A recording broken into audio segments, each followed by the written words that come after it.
Halloween Forever.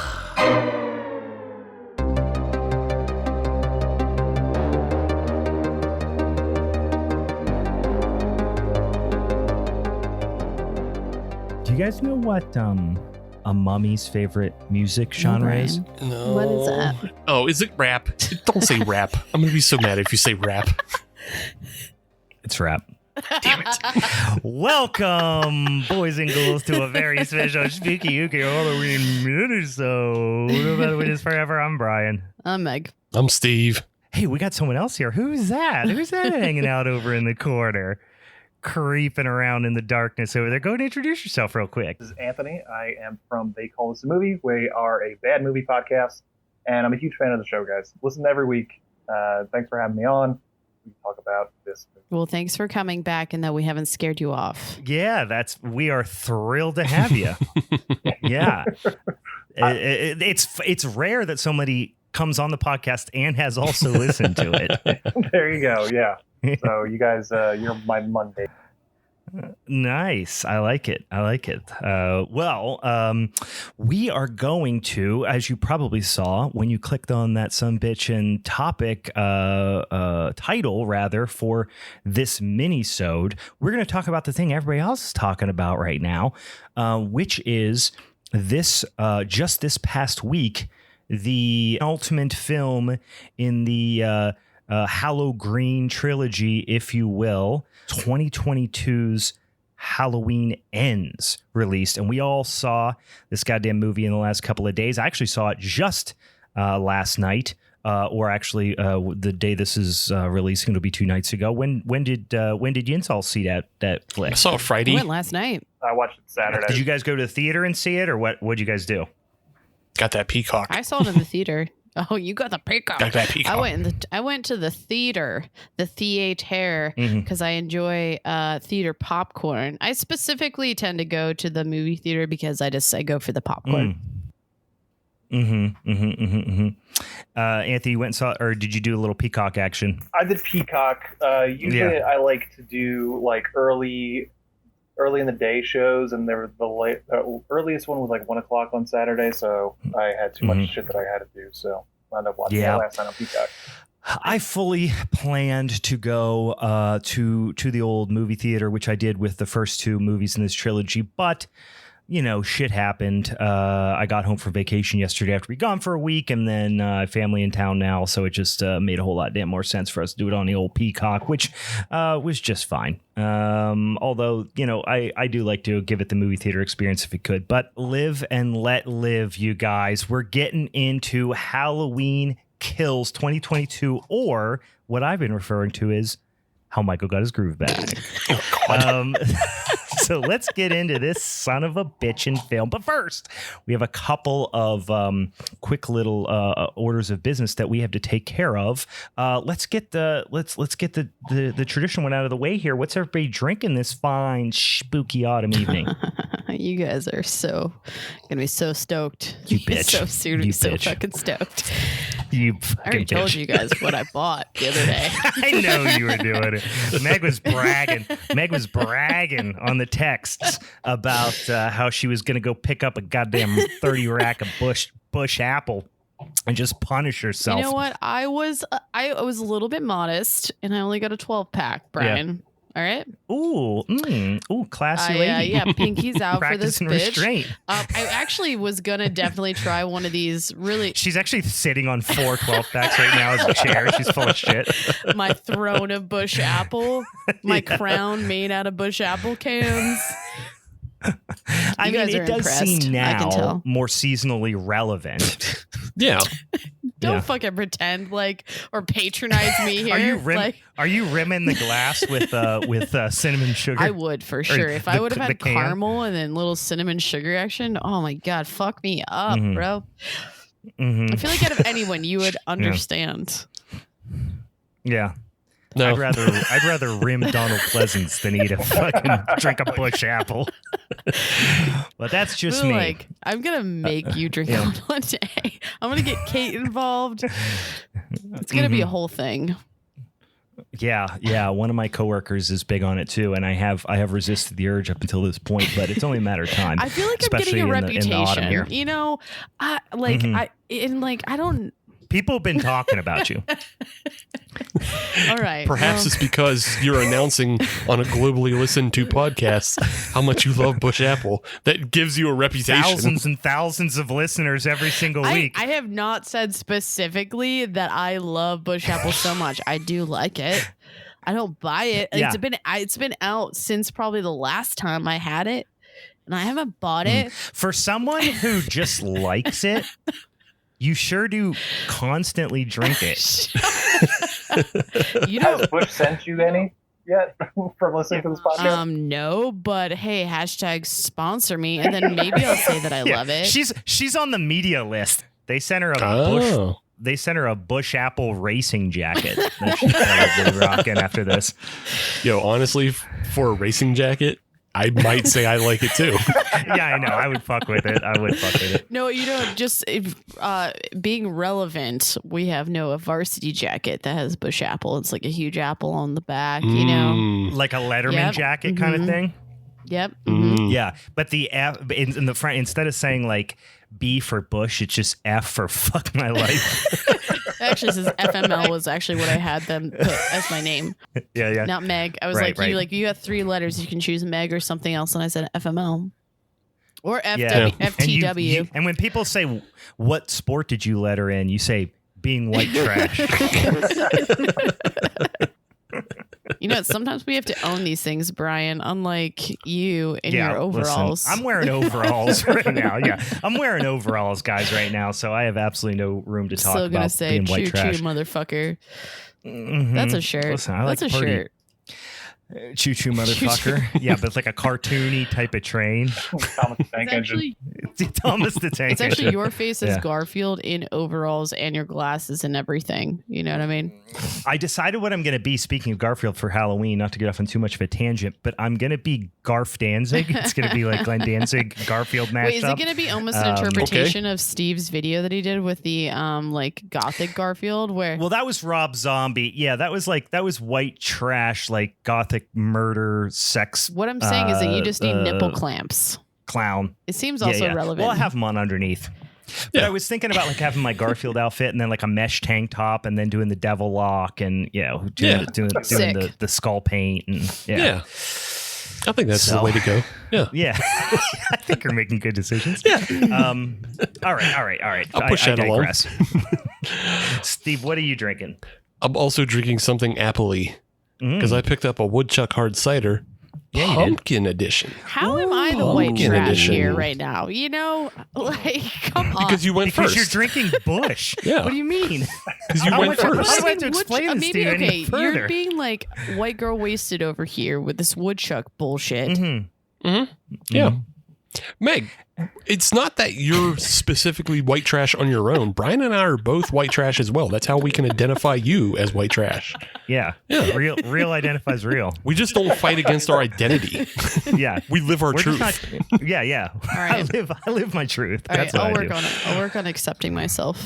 You guys accept me. Yeah. How is the pumpkin situation? Honestly, this tastes more like somebody dropped a shot of Fireball into an apple juice. It's Which just actually cinnamon. kind of sounds good. I honestly wouldn't hate it. Yeah, it's fine. Yeah, it's fine. But it doesn't taste like a pumpkin beer. It just tastes like cinnamon apple, which is fine on its own. Remedy. Get a pumpkin. Dump your woodchuck pumpkin into that pumpkin. And it'll... Bong it out of a gourd. All right, he took it. He took the joke. Did I step on your It joke? was I'm fine. sorry. No, I'm sorry. you took it and you ran with it. It was good. Go down Giant Eagle and be like, sir, point me towards your most phallic gourd. Just fill up the cart with them. I need a pumpkin that kind of looks like a dick, but don't give me a butternut squash. Don't try to shit me with a squash. I know a squash when I see one. I knows what these look like. That's not what I'm looking for. All right, Anthony, what do you got? I've got I saw you sipping on something. Weyerbacher Imperial Pumpkin. Damn. Ooh, it's been a minute since I had that one. That is a fave, going way back. It might be one of my favorite pumpkins. I do have a couple of the pumpkin nitro cold brew. Weird. That I might try later. Steve's got down with those in the past in the show, or maybe I did, or maybe both of us. I still have to announce that I still have not had a pumpkin beer this year. Is this like sacrilegious for the show? I mean, you got to get on it. I mean, quit dicking around. Maybe I'll just put bush apple in a pumpkin and call it a pumpkin apple beer. Mm-hmm. The problem with the pumpkin beers is that they start selling them in August, and I'm not ready for them yet. So I have to buy them in August and then wait like a month. Brian's ready in August. Anthony, why aren't you? I know. It's too hot. It really is. Yeah. Yeah. I just drink. Like starting in August, I just start drinking pumpkin spice creamer just out of the fucking container. Drinking that out of a gourd.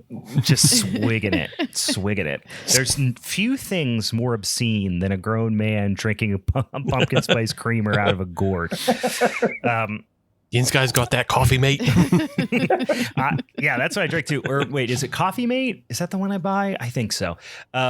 Anyway, I'm oddly enough the only one not drinking a seasonally relevant or pseudo seasonally relevant beer. Although I am drinking one that feels like it is somewhat relevant. It is HallowGreen Brewing Company. It's their Edelhock Black Pilsner, which did feel somewhat gothic and metal. Sounds so badass. Mm-hmm. And it's I like that it's obviously a Schwartz beer, but they're calling it a black pilsner. I assume to communicate the fact that it's a little bit, it's definitely on the higher end, the more aggressively bitter end of the Schwartz beer. Do you think? Do you see that style, often? but More so, even being at that. Like, I mean, I feel like our consumers are a little bit more intelligent in general, but Schwartz beer also could not make as much sense as much as like black pilsner. I don't know what you usually say. I think I like calling it black pilsner. I think somebody I posted something about this beer a while back. People were like, "Isn't that just a Schwartz beer?" And I'm like, "Yeah, but I do think it's somewhat more descriptive." Mm-hmm. Like if somebody said, "What's the difference between a black pilsner and just a standard Schwartz beer?" I would say, "Oh, it's probably like drier and more." Assertively bitter, which I think is exactly what it is. So I appreciate the descriptive language. Yeah, if I hear Schwartz beer, I usually think something that has more of the coffee notes without being like a porter. Mm-hmm. Yeah, without having a lot of roast. Like typically speaking, Schwartz beer is brewed, with dark malts, but they're carafa malts or some sort of dehusked black malt, so you don't get a lot of the acrid roast character that you get from like black patent malt or roasted barley or something like that.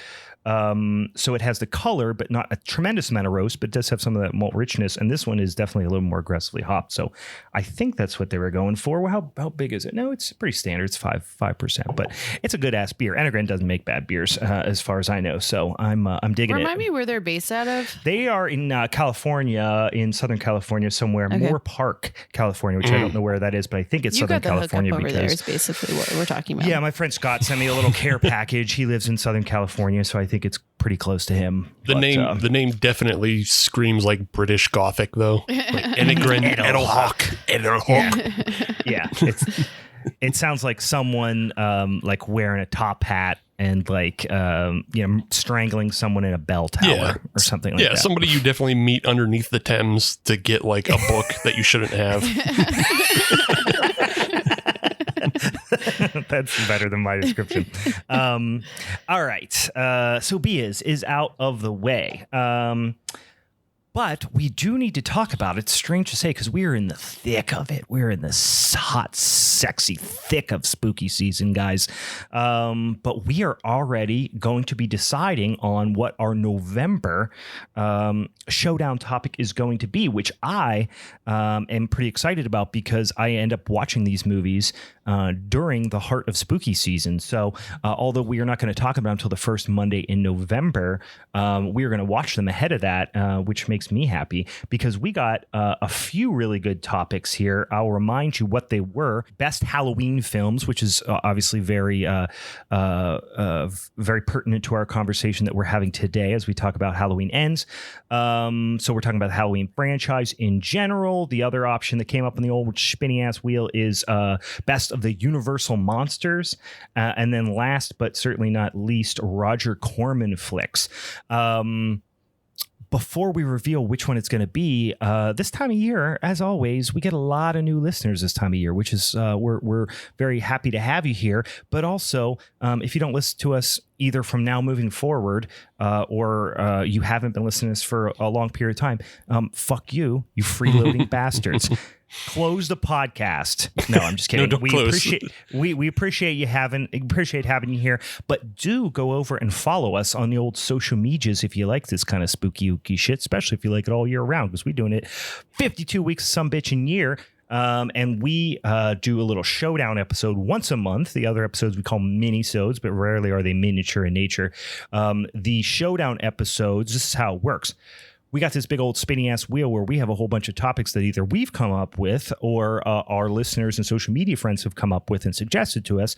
We randomly pick 3 of them on that spinning ass wheel each month, throw them out on the social media, specifically Instagram and Twitter, and then Yin's select which ones and vote on them in a little poll, which ones you want us to cover. And then once we have that topic, we each pick a film that is associated with that topic.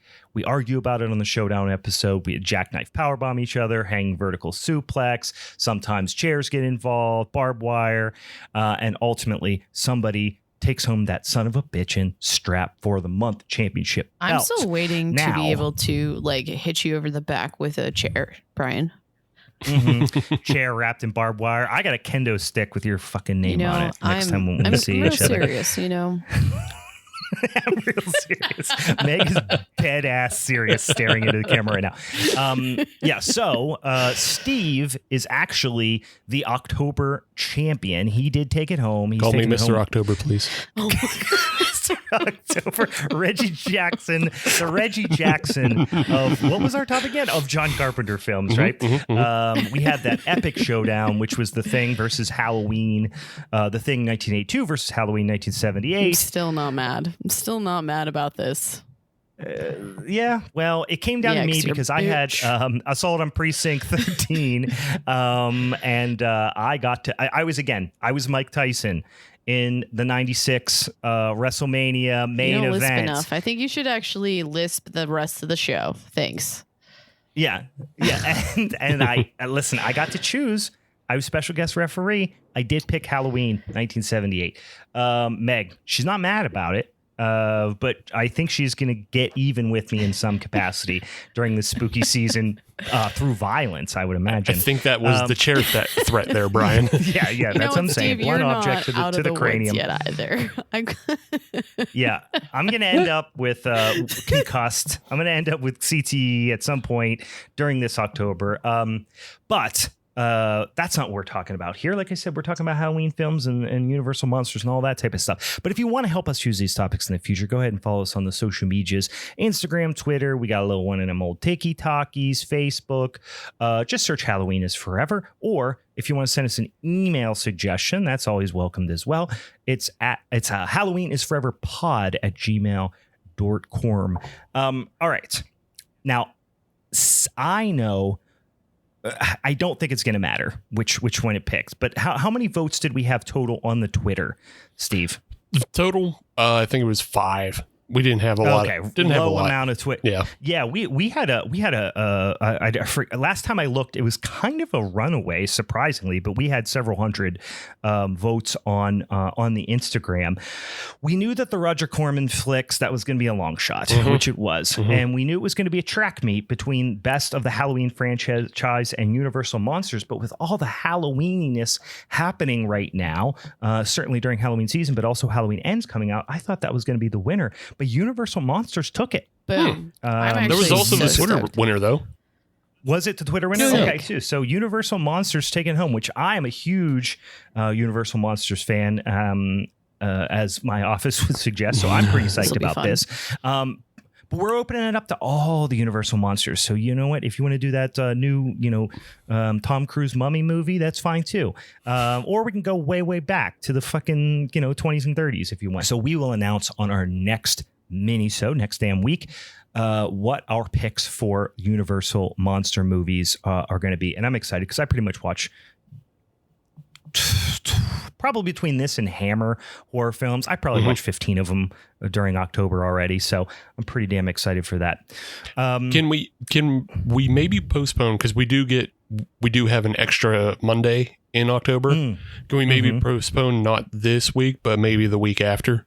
Oh yeah, I was gonna say we're not gonna do it right now, but not the. you're saying the week after next? Yeah, the week after next. Sorry. Yeah, my bad. Let's do that. Yeah, Let's do just that. Just to push it a little bit, because like we are talking a breadth of from the 1920s all the way to today. Mm-hmm. So I think we all need research time. I think so. You need more than 1 week to watch 100 years of movies, is what you're saying. I would say at least Meg and I do. Maybe you have. Maybe you have a solid, but I don't. I have watched. I think I have probably about 40 of them on DVD. I love me some Universal monster movies, but I haven't seen all of them. I definitely haven't seen all of them. Anyway, okay, so get ready for that in the coming spooky season weeks here now. We got all that out of the way. We have not talked about this via text. We went no spoilies. Usually, after we see a film or something like that, we'll have a little text thread going with the three of us and be like, that was hot garbage or whatever. And we didn't do that this time. Mm-mm. So I have no idea where you guys stand on this here flick. So I should say right now, spoilers are going to be abound. So if you have not seen the movie, I would say that I'm not going to say it's like a big giant twisty movie like when we saw, Barbarian or something like that, where like the whole movie almost hinges on this twist. It's not like that, but there is absolutely some surprises and some like kind of things, at the end of the movie, which you're like, is this going to happen? Is it not going to happen? Mm-hmm. So plenty of spoilers, so get ready for that. And if you haven't seen the movie yet, you don't want to be spoiled. Here is your final warning. So this movie picks up initially supposedly on the same night as Halloween Kills. Is that accurate? I think it's the next year. Yeah. What? Yeah. It was the next year. Because there was Halloween 2018, right? Supposedly happens in 2018. Right. Yeah. So it picks up after the end of Halloween Kills, and there's a voiceover that leads us into 2019 because it's all about like the what happens when there's the absence of Michael Myers. Mm-hmm. Right. So right. it catches, yes. I'm sorry. 2019. Yeah. Mm-hmm. And then so it's kind of. Yeah, and then the first scene is in 2019, but like you get a montage. 2019. So you get started off with Laurie talking about, how the effects of, the first two movies and all that She's stuff. writing her memoir of sorts, you know what I mean? She's basically writing reading her memoir out loud or whatever. Yeah, which was, narrating. I don't know how you guys thought. I wasn't a big fan. It was like, it really felt like it was very, and though it was appropriate. Because for like, okay, so to initially start about this, if I want to talk about the things I liked as well. So I'm not going to like fully poo-poo on this one, but like there's like this essence in this, I think, trilogy of sorts that it's like this corniness in the acting that almost was like a callback. And I don't even want to call it an Easter egg, but like to the type of acting that was going on, I think in some of the OGs, like you still got this air of like, it almost felt immature in the acting. I don't know if that's the best way to describe it or if you guys have better words or different words for it or felt differently. But like that was one of the things that almost felt like a callback, like Laurie Strode's character throughout these three movies, just like it feels like her character in the OG where it was like immature acting, but like for that time it was great in so many ways. I'll stop there. Yeah. I'll say as far as the performances are concerned, I thought that the tone changed more dramatically between 18 and Halloween Kills. Like I feel like at 18 was a little grittier. And then Halloween Kills is where things got a little bit more cartoonish. Yeah, maybe that's a good and word. It started to remind me more of like Halloween 4, 5, and 6. And then this one was even more so that. So like it feels like Kills and Ends were a little cartoonish in the performances, whereas I don't remember feeling that way about 18 as much. Yeah. There's something like worth thinking about in that the director, David Gordon Green, he got started as a comedy director. Like he directed Pineapple Express. Oh, like that's why he's so tied to Danny McBride. So like there's a lot of comedic stuff in this film, which is I feel like like just I don't know how I feel about. There was less than the first two though. Yeah, because the first one of course had the kid that was funny. Who shows back up for a very brief cameo in this one, and then you have in Kills, of course, you had the guy from Mad TV, Little John, Big John and Little John. Right, yeah. Who were the comic relief there, the levity. There wasn't really someone like that in this one, was there? Except for that one, I will say, the somehow bully band kids. Yeah.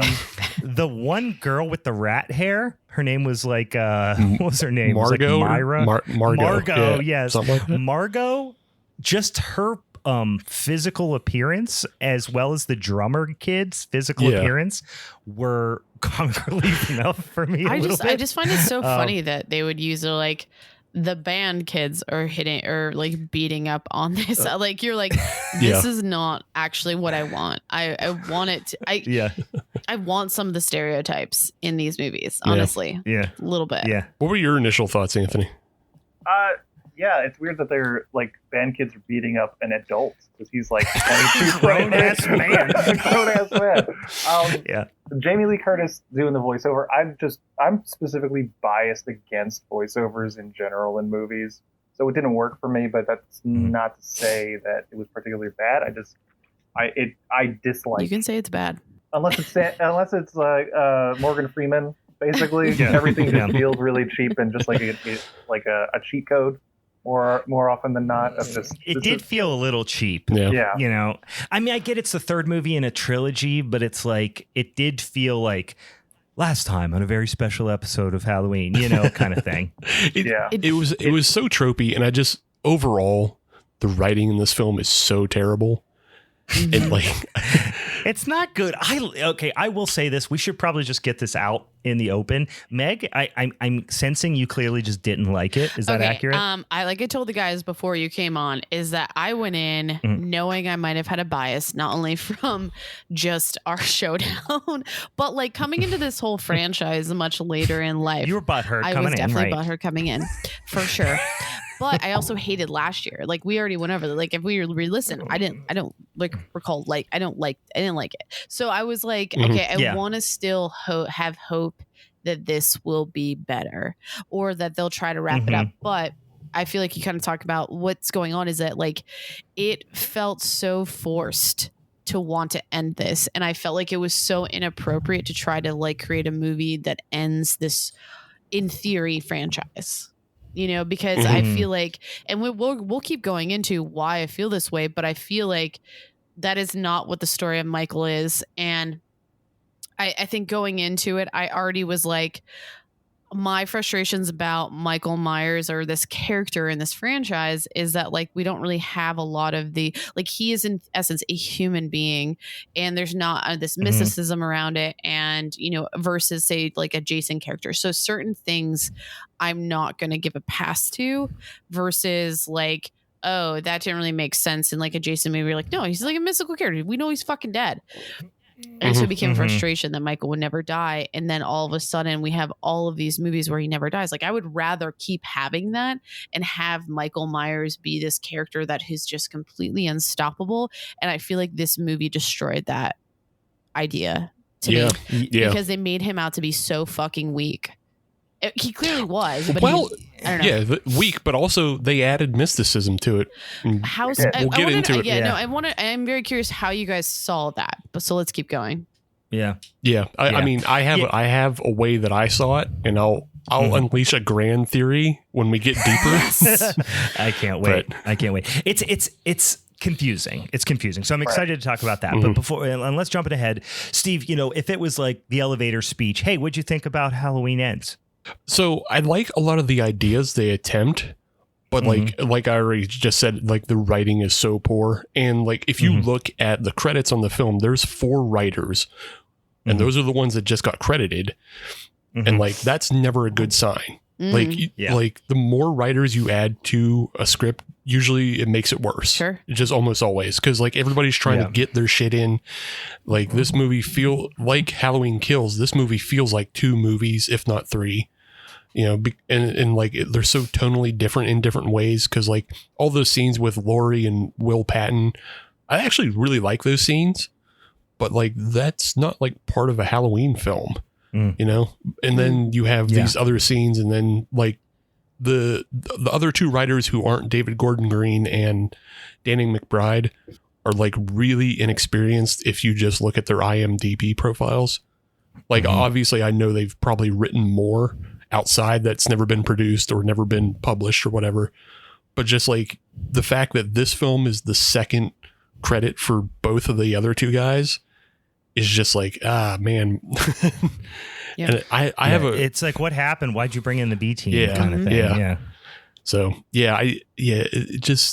I wanted to like a lot of the things, and I think there's a lot of ideas that could have been played with, but they didn't touch them enough. And I think the biggest one that I really liked was the idea of what if there was no Michael Myers, you know? And if I would have written this, I would have had Michael dead the entire time this film. There wouldn't have been a Michael Myers in this film. You almost wonder whether, I wrote that down, you almost wonder whether that was the original plan, and then the studio was like, no. There has to People be. are gonna be furious. Yes, people are going to be mad. I want to hear Anthony's like overall thing too, but like I have more comments about what we just talked about, what you guys just said too, though. Yeah. Sure. Yeah. So I'll take a step back and kind of jump off where Steve was. So I've evangelized on our podcast a bunch of times about if you gave me the keys to write a Halloween movie or a Jaws movie, would be, because I think they're very similar in terms of like, you know, this kind of ever-present thing that is there. I would create a Michael has shark DNA. My sequel would that neither of them would show up. So my perfect Jaws 2 would be Chief Brody being the maniac he is in the first and second act of that movie, and there never being a shark in it, and then him coming to realize that he's gone insane and he needs a therapist because he's like shooting at school with fish in that movie, and it just so happens that eventually there comes a shark. And I think my perfect 2018, which I did like Halloween 2018 compared to these two an awful lot more, but the perfect one would have been, you know, Laurie has spent these last 40 years waiting for the time that Michael will come, and either he never shows up or never gets out of jail, or he does and he's just a normal person and he just wants to move on with his life, and it winds up being that, you know, this is a movie about her overcoming. Like he works at Trader Joe's, like because in the logic that these guys have created to kind of like throw away all these other sequels to go from Halloween 1 to 2018 is that Michael, or like Steve could have done all the shit in Halloween 1, right? You're 6'5" ish, right? You could just go up and beat up like 19-year-old babysitters. Yeah, I could take out four people. No problem. Yeah. and he does regularly. We all know that he does this. Like, you know, I'm a menace. People know this, and that's fine. Yeah. PJ Souls is maybe 4'11". You could have thrown her through several windows. Yeah, and so like because I'm such a menace in my own town, and nobody's made movies about me, like Halloween becomes less believable in 2018 because, you know, he got locked up, you know. Right. So now why are you making such a big deal? Now he's 70. He's been behind bars for 40 years. And this town treats him like this, like he's killed all the people in the sequels that we're supposed to ignore. He's killed 3 people. He's killed Stupid Bob and 2 babysitters and got bested by a baby. And the truck, and the tow truck. And the tow truck. That's true. Yeah. Yep. So like there's a reverence to Michael Myers that comes through in Kills, and then I guess he kills more people in Kills, so it changes that. But it's like they want their cake and eat it too, almost through this trilogy. They want you to ignore all the stupid stuff in 5 and 6 and Busta Rhymes. we will never. R.I.P. We don't say that word. Forget. We don't say that name around here. But everybody in this town of Haddonfield is just gripped by what they remember Michael being, and he's just a dude that killed 3 people. Did you guys like feel like I think again one of my things against the kills and ends is how oddly, like, I don't even know the right word, if it's like communal or like how the whole town feels, and like everything felt like this big group event, and I just felt like it was so corny and didn't fully make sense. But I don't totally understand what they wanted to achieve with that, besides maybe something like when we band together, we can kill the bad guy. I don't totally get it, but that was one of my knocks against it. And I actually absolutely hated the final scene in Kills. Yeah, they definitely made it a bigger story, because in the first movie, despite the fact that it goes to like multiple locations and you know what I mean, it's still a relatively small cast. It's a relatively small story. They're keeping it from the public, but in obviously in Kills is when they do the whole like mob mentality and the shared grief and shared trauma thing and generational trauma and all that stuff. And I didn't love it. And I like that they didn't necessarily, they did certainly focus on it, but not as broad. Like until that final scene, you didn't see the whole town come together. Yes, you saw like the town do shitty stuff. In ways you did. Yeah, randomly. But here's actually, I just popped into my brain what it reminded me of. It reminded me of the hive mind of like even just like social media, of like you start hearing like one story and everyone just collectively just follows along, whether we're going in a mob mode or we're going collectively positively, like, oh yeah, we're all banding together to like finalize this thing. But yeah, and you see like a little bit of that in that the fact that there are some townsfolk who blame Laurie of all people.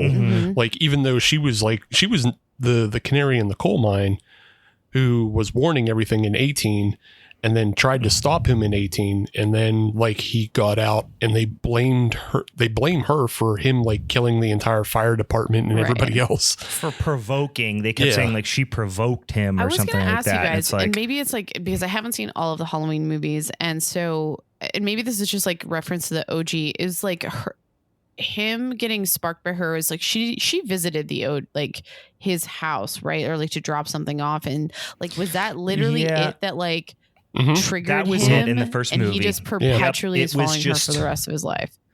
Her dad is a real estate agent who was trying to sell the Myers house, and when he escaped, he went to the Myers house and he saw her when she dropped off the key under the doormat or whatever. That was it. The second movie, then it becomes then it's their siblings, and then it's Cult of Thorn, and then it's supernatural like crazy this shit. This is amazing. Like it feeds into this like how insane Michael Myers could be, is that fixation, that obsession with this one character, like one person who really has no effect on his life in any way, shape, or form.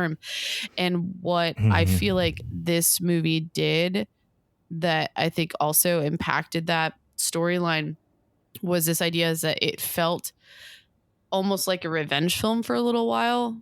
And that's with Corey coming into the picture of like, I almost thought for a little while that we were going to have, oh my God, we're going to have this new chapter of a Michael Myers. I felt that way for a little while.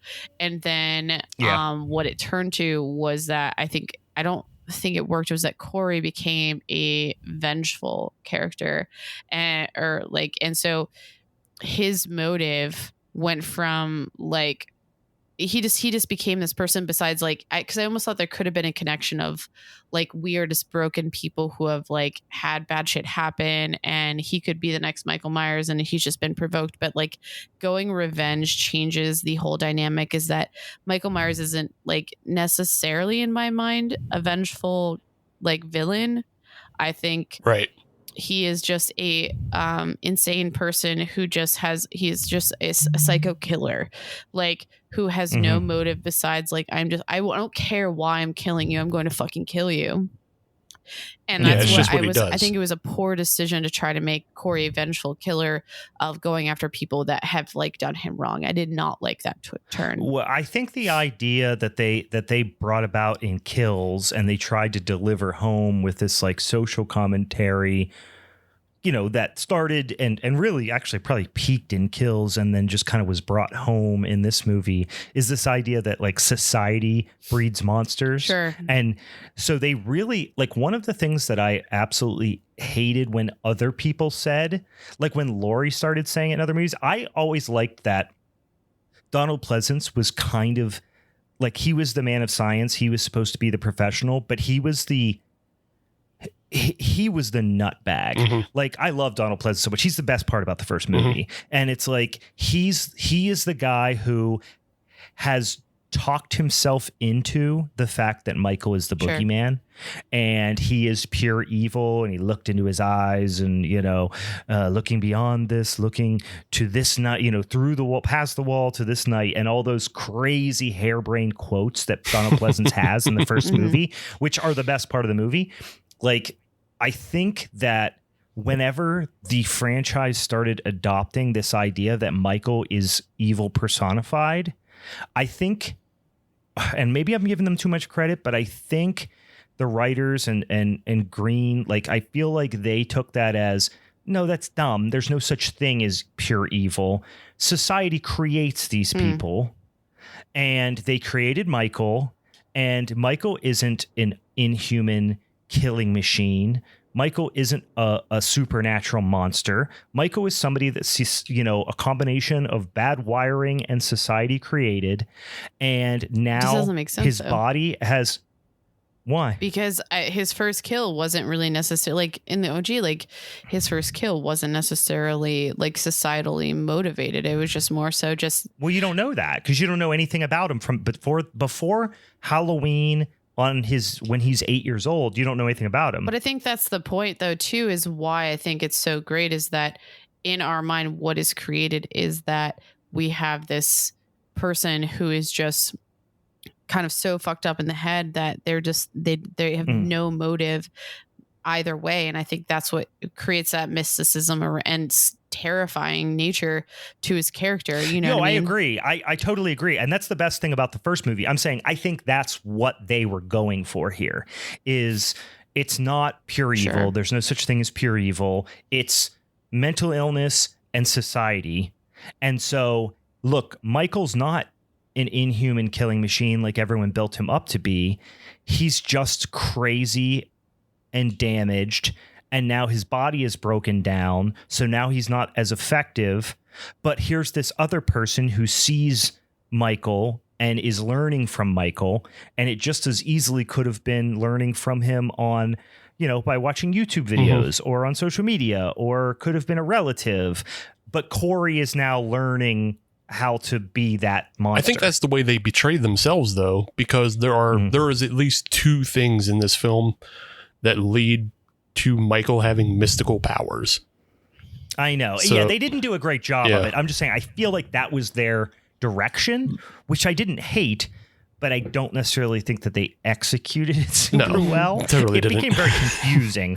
And I've only seen it the one time. So anyway. So we've kind of touched on the character, but let's get a little bit more into it. There's a character, his name is Corey Cunningham, and he's introduced as this nerd who's getting beat up. He's like, he in the opening of the film, he accidentally kills a kid, and it's because of the hysteria around Michael Myers that this kid Which I want to call out. accidentally That was gets an amazing killed. kill. Essentially. Honestly, I feel like that was a highlight for me. That might have been the best scene in the movie. It's a good scene. When the kid fell Yeah, off. I was fucking. It was hard. Oh my god. See, I don't know. Rich people's kids always die in movies. In horror movies. So like, I knew the kid was going to die. It's the great equalizer. Yeah. Like I knew the kid was going to die. And I was actually texting with a buddy of mine this morning. He was like, oh, I got it. I had to ask you what'd you think about or whatever. And he was like, oh, that first scene. He's like, I audibly was like, holy shit. And I was like, yeah, it happened suddenly and brutally. And I thought it was a cool scene, but between the looking up to the 3 to 4 stories, and then you saw the outside of the house. It's like a split level. Yeah. Like there's I agree. Oh my god! I'm glad that you noted that because I was like, wow, this house is not as big as like those stairs made it seem like. But it looked like it was fucking like evil Queen's Castle or some shit like from the inside. But when I saw the height of the thing, or height of the stairs, and it's rich people, I was like, oh, this kid's as good as fucking dead. Oh, for sure. fuck that kid in general. He's a little piece of shit. But so that event turns Corey into this pariah in Haddonfield, and like it's the beginnings of like finding a new boogeyman, and like he becomes like this washout. He's working at a junkyard despite supposedly being an MIT level engineer. That's supposed to be his dad, right? Like his dad's place. I think it's his stepdad. Okay. Yeah. Makes more sense. Because Ronald the Meatball doesn't seem to have much like meatball. I'm just doing the hand Ronnie note. Meatballs. Fucking Ronnie Gabagool over he doesn't here. seem totally invested in Corey, but he's like he's trying to help him out. Yeah, but he's he never definitely like wants he's to never help like yelling. Yeah, he's never like yelling or punishing him or You anything. kind of want to. I liked him a lot, honestly. Like you wanted to hate him at first, and then, but no, every step of the way, he was kind of a nice fucking dude. That's why I thought he was Why a stepdad. did I have it in He's my like head the that he was an uncle? I don't know.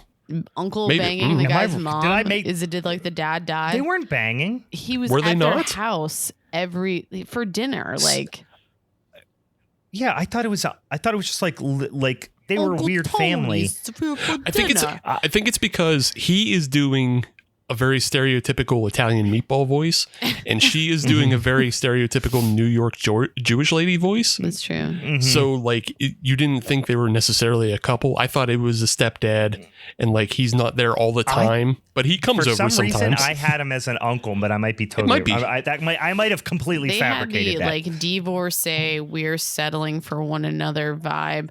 We're like, yeah, let's fucking go. Mhm. We're just gonna stay together. You're like, yeah, he's not going Yeah, anywhere. He's yeah, gonna we're two keep older eating. people in Haddonfield. Yeah, Like, Yeah. Mhm. maybe we'll touch each other's genitals every once in a while.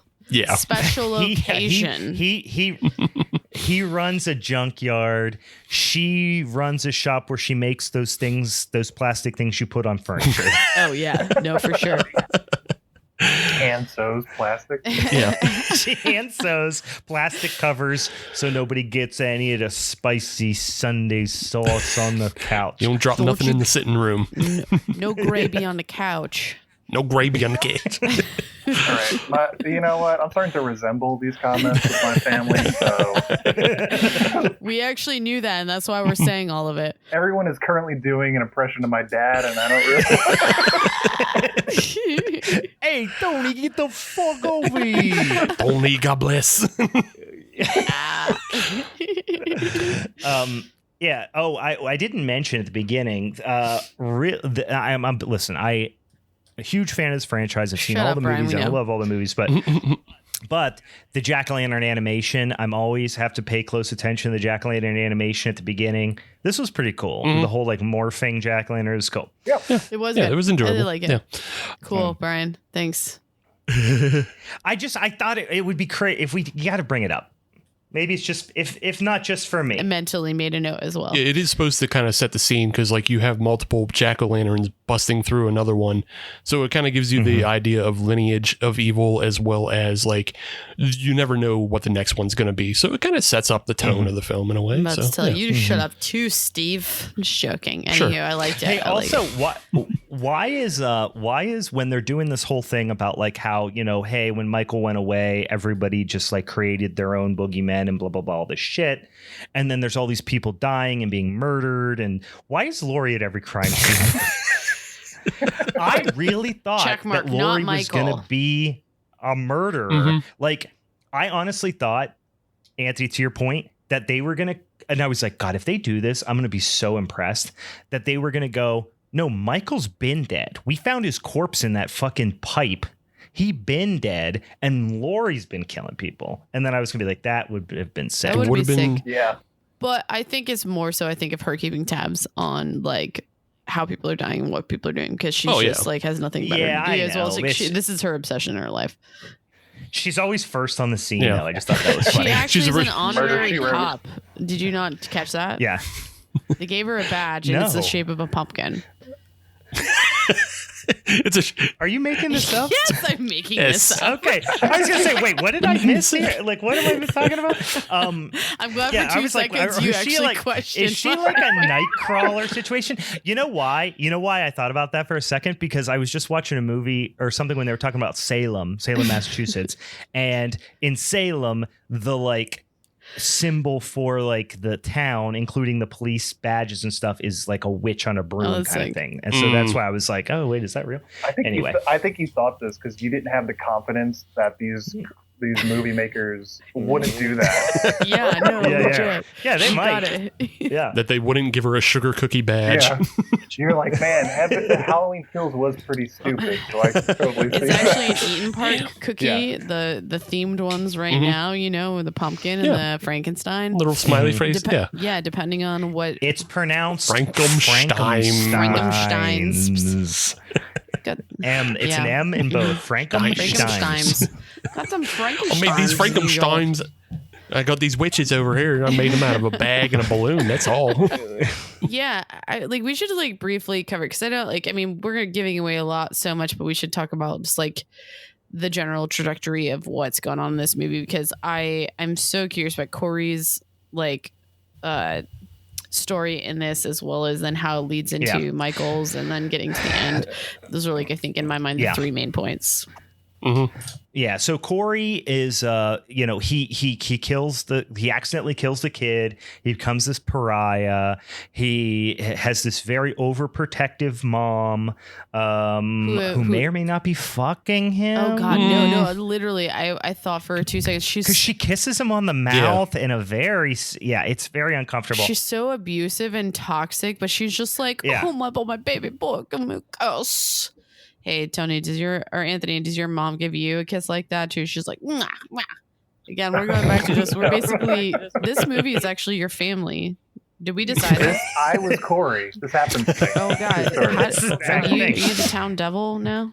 How are you alive? Anthony kills rich children. I forgot to mention. accidentally killed a rich kid. We're actually going to have a side anthology of Anthony kills. Yeah. Yeah. They do this whole, so yes, he's got a kind of a rough life. He rides his bicycle to the junkyard, which his uncle and or stepdad runs, both, which we don't know, maybe both. We've got a Hamlet situation going on. So we see him. He's living this very solitary life. He doesn't he doesn't really have friends. His uncle stepfather gives him a motorcycle. It's like this piece of shit old motorcycle. Really nice, actually. Brian looks sick. Yeah, it's kind of cool. But he's like, hey, you need some freedom. You got to grow up. You're like 22 years old or whatever. So like, he's also like, you need to get to work on time, bitch. That's it. Yeah, and he's also like, you're late all the time. Yeah, because he's riding his bike to work every day. Anyway, and then he gets set up with Laurie's daughter, Allison, granddaughter rather. Yeah. Anyway, so Allison is now, a spoiler for Halloween Kills, I guess. Allison's mom died in the first movie. Yeah, I forget her name, but the actress is very, you know her. Karen. Yeah, Karen dies in the first movie, gets killed. So Allison now lives with Laurie, and they're making things work. And Laurie's trying to set her up with the town pariah for some reason. And so he kind of comes to this conclusion after being assaulted by band nerds and thrown off a bridge, and then accidentally murdering a homeless guy. Oh, Brian, you're skipping. Yeah, you're missing. All right. Big part. All right. Steve, you want to take it? Oh yeah. I'm sorry. The homeless guy happens after he comes out of the sewer. I was thinking it was before. Yeah. Sorry. The Shape, why do you guys know why they called Michael Myers' character The Shape in this film? Can we talk about that? Because I don't know. Yeah. So going back to John Carpenter's original script, he called him The Shape. Okay. And then totally my ignorance. And then every movie since then, at least in the credits, they refer to him as The Shape. Yeah. So this is also where I would like to unleash my grand theory. Let's fucking go. Okay. The thing that will probably upset a lot of people, but so after he's thrown off this bridge by the band nerds who have been bullying him, he crawls into this pipe where he finds... He doesn't. He gets dragged. He gets dragged. Yeah, you're right. He gets dragged into the pipe by Michael Myers. The Rat King, Michael Myers, of course. Rat King, Michael Myers. Old Stinkums. From Teenage Mutant Ninja Turtles, the Rat King, yeah. And at this point, Corey looks into a crevice and he sees Michael Myers, and Michael Myers grabs him by the arm, and they have this moment where they lock eyes. I thought he grabbed him by the throat. He grabs him. Yeah, he grabs him by the throat. He grabs him somehow. He grabs him up. He grabs him up. He's like, I'm gonna kill you, but then something happens in the eyes, and he's like, they lock eyes. He got real horny. They Actually, I think it's a lot of horniness. Yeah. Oh, you thought it was a sexual tension thing. Well, I'm most things in my life are that. Okay. So, the important thing is though that Michael Myers transfers his powers into Corey. Oh, okay. And then Corey has a very disorienting moment in the pipe, comes out of the pipe, and kills the hobo accidentally. Unsure. And I wonder, is it at this point that anybody else realized they were watching a Spider-Man movie? No, I did not. What? You go on, go more, say more words. Anthony does. Anthony's probably has something to say for a little bit. No, because I remember that scene, and then I watched the movie as if that was just some bullshit, stupid, like, oh, we're connected, we're one and the same. And then like I started to see on Twitter that people called like this a possession movie, like Michael possesses him in a way, and I think it's stupid. Yeah. What? You know what would have made it make more sense if there was like a montage of like Michael Myers teaching him how to like just stab someone. Right. I mean, he kind of did a little bit. You know what I mean? The best around. And he's just like stabbing a potato sack. Yeah. Yep. Instead, it's just more like no. It's actually a bunch of just unhomed people. He's making making him carry a bunch of jack-o'-lanterns up a bunch of stairs like on bleachers. Oh my god! Fast stalking. You're creating a great TikTok video in my mind already. Steve. Instead, it just becomes a horror version of My Bodyguard. Yeah. My Bodyguard, or Vision Quest, Dark Knight of the Scarecrow. Similar. Like, just kill. Yeah. But it's a Spider-Man film because he is a nerd who's getting bullied, who isn't living up to his potential. He gets bitten by a radioactive Michael Myers in the sewers and is given powers. Oh, wow. And he loses his glasses, much like every other trope, because he does lose his glasses. You're right. And he's named, and he never gets them back. He never gets them back. Never needs them again. He doesn't need them. He's got the alliteration. Yeah, he has the alliteration. Yeah. He's named Corey Cunningham, which is a very Stanley way of naming heroes. Peter Parker, Corey Cunningham, Reed Richards. It's all there. He starts out with a shitty costume. Damn it, you're right. I don't like this. Before upgrading to the Michael costume. Yeah. I just wanted to make the joke that like you're now creating the story that we needed. No, he's just describing the story. This is what happened. And and Steve, I hate to say this, I'm very much on board with this. I did not, but I hate it. I am too, but I hate it. Yeah. No, you should hate it. I did not realize. So my whole thing in the moment, I was like, oh, Michael. This is that whole thing of like, Michael's not an unkillable killing machine. Michael was just an old fucking guy who's been fucked up his whole life and has just been this murderous rampage berserker. Now he's old. The thing that's in his brain isn't going off the way it used to. So now he saw this kid, and for some weird glimmer which we'll never understand, which is the same reason why we never understand why he killed his sister, he let him go and took some sort of liking to this kid.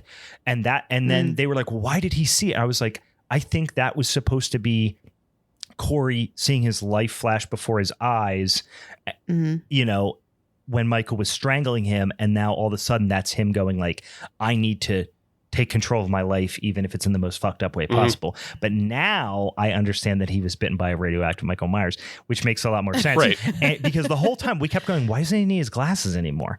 Why doesn't he need his glasses anymore? I couldn't get over it. And it's because he has killer powers now.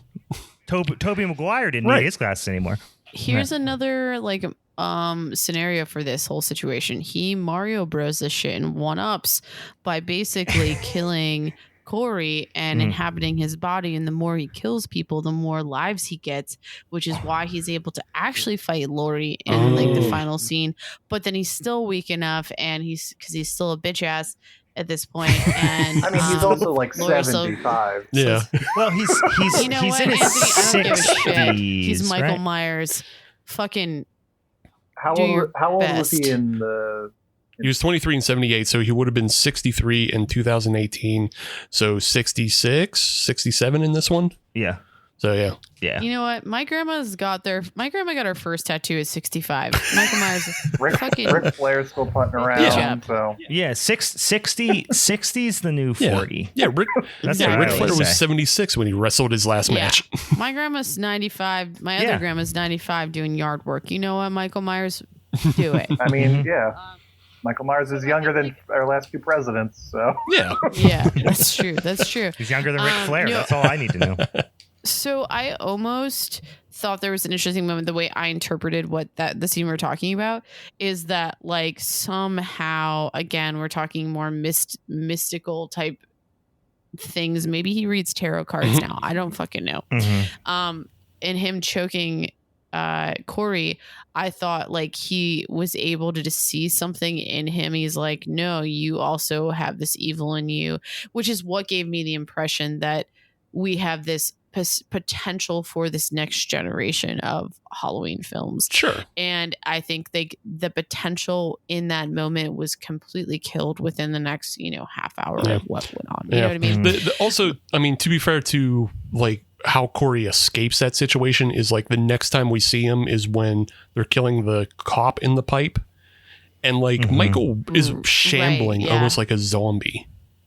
Like he's all hunched over from getting bashed about the back and head and stabbed and, Yeah, he never fully recovered from that ass whooping he took. What? Like, I'm so fucking curious about this. Like, I'm genuinely curious about like what their intentions were, because he is made out so strongly to be this very like weakened character. I'm like, what the fuck happened within the last 4 years? How did he survive over the last 4 years?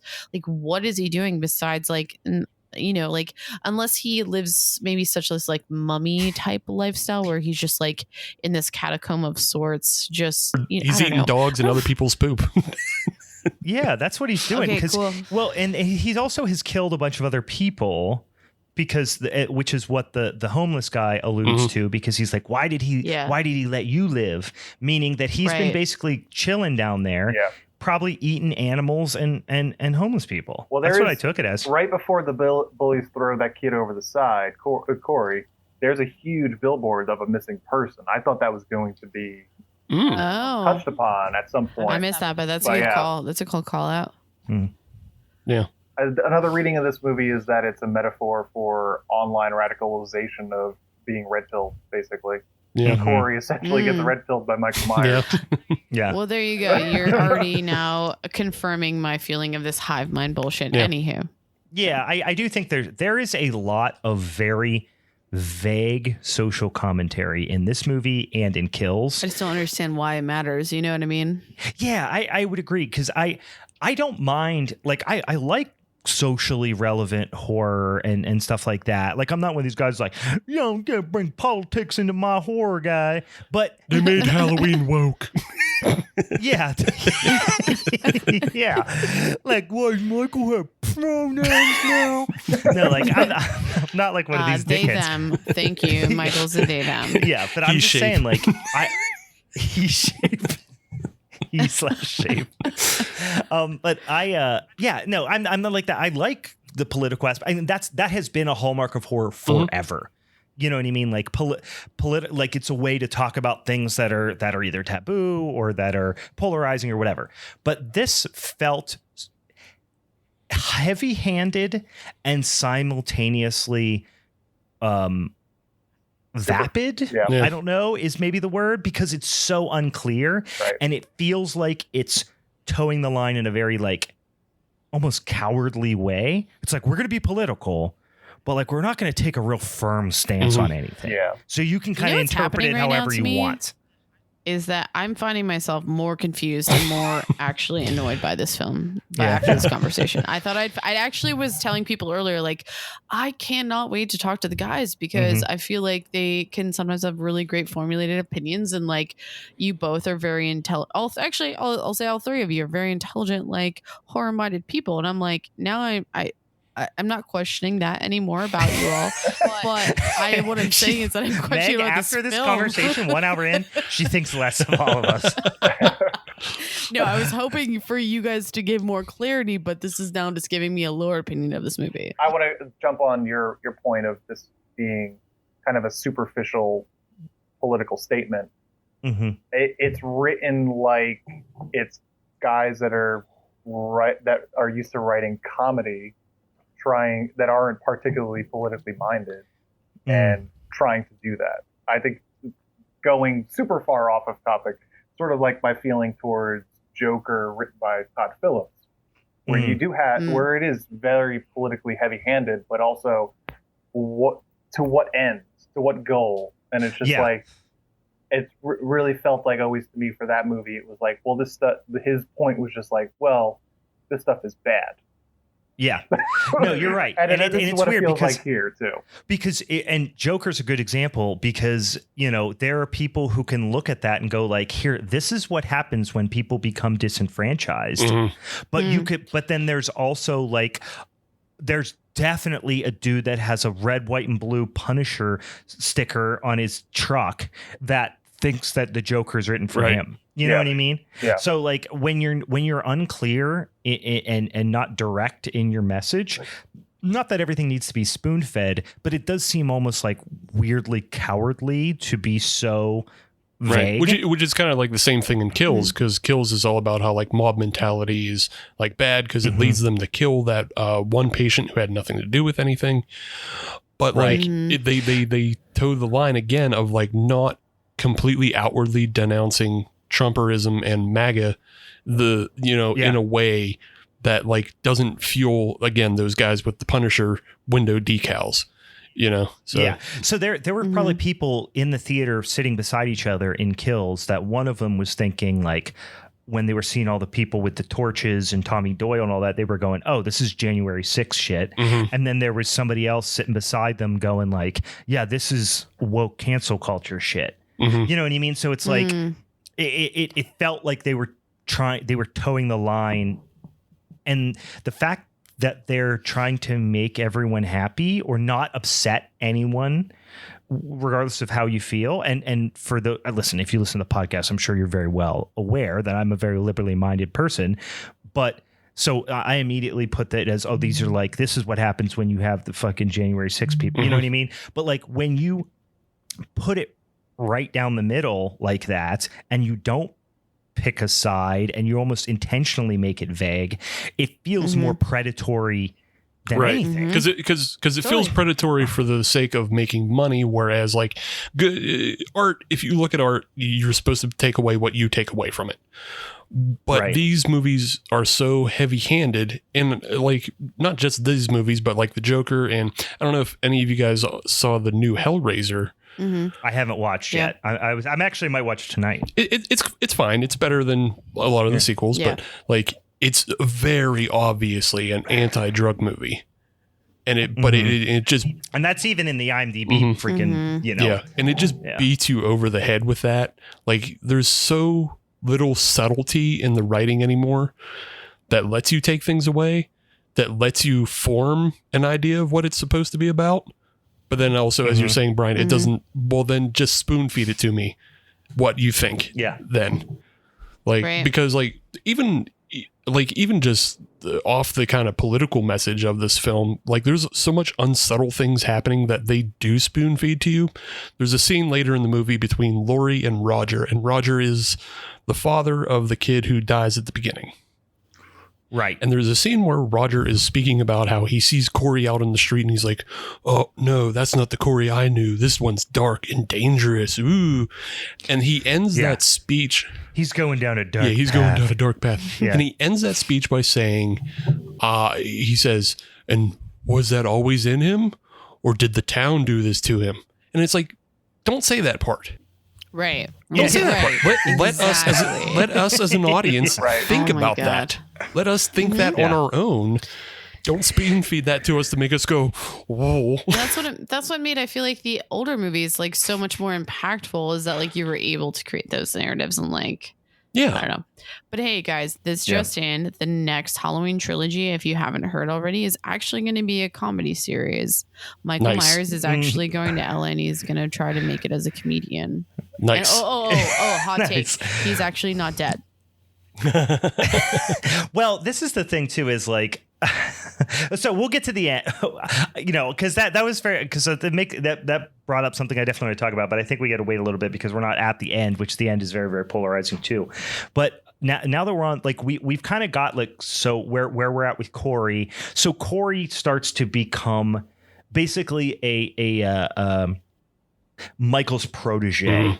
In a lot of ways, so much so they're a tag team. Literally, they go and kill Allison's boss, and which is a doctor, and his the nurse that is fucking him for a promotion. Which let's also make a call out. Like this movie, the Easter eggs that they did do so many callbacks to the OG. Like not only in this kill scene, first and foremost, with basically killing the nurse, like stabbing her through the chest. He bobs her. Yeah. And other callbacks. If we're just talking about this for 2 seconds about with Corey, this is what gives us the impression that somehow maybe Corey is Michael Myers. In that Laurie senses this is like the scene when she's looking at her office and looking onto the street and sees Corey kind of, and then like disappears or whatever, he pops out from under and I'm sure there's shrub. More, and you guys might be able to call them out, but those are two that definitely which is Michael, classic shrub guy. We all know that. The guy loves shrubs. But yeah, laundry. He actually likes laundry. It was actually a combination of the shots because it was from the angle of the laundry shot, but it was around the hedge. So it was a combination of two. But I was going to say they had a huge miss with the doctor in this film, because they have sex doctor Dr. Mathis, who is he's banging the nurse who gets the promotion over Allison. Right. How and why is this not Tom Atkins playing Dr. Dan Chalice? Why is Tom Atkins not slamming High Lives? Like, get him a fucking 6-pack of High Life cans, have him slamming the nurse. Like, I know. I was and it was like an older guy. Call Tom Atkins up. Was it not? Yeah, now I want that movie. I want that movie. Yeah, it's so much better. He's out here. He's out there waiting for the call. Anthony's got Silver Shamrock shirt on. He knows what's up. Yeah. And can I just say that I hate Easter eggs at this point? The Marvelization of the Halloween series is killing me. And nothing more than Sheriff Brackett in the last one, Halloween Kills, when he tells Michael everyone's entitled to one good scare. Oh my god, that and it's like it's not like they are they're very surface level.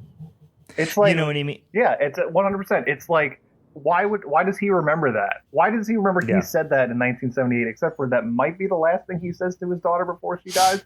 But it's just like specifically it's there for people that have seen the original. It's like, oh, that's the thing. It's the Leonardo DiCaprio meme from Once Upon a Time in Hollywood. Like, that's it. He said the thing.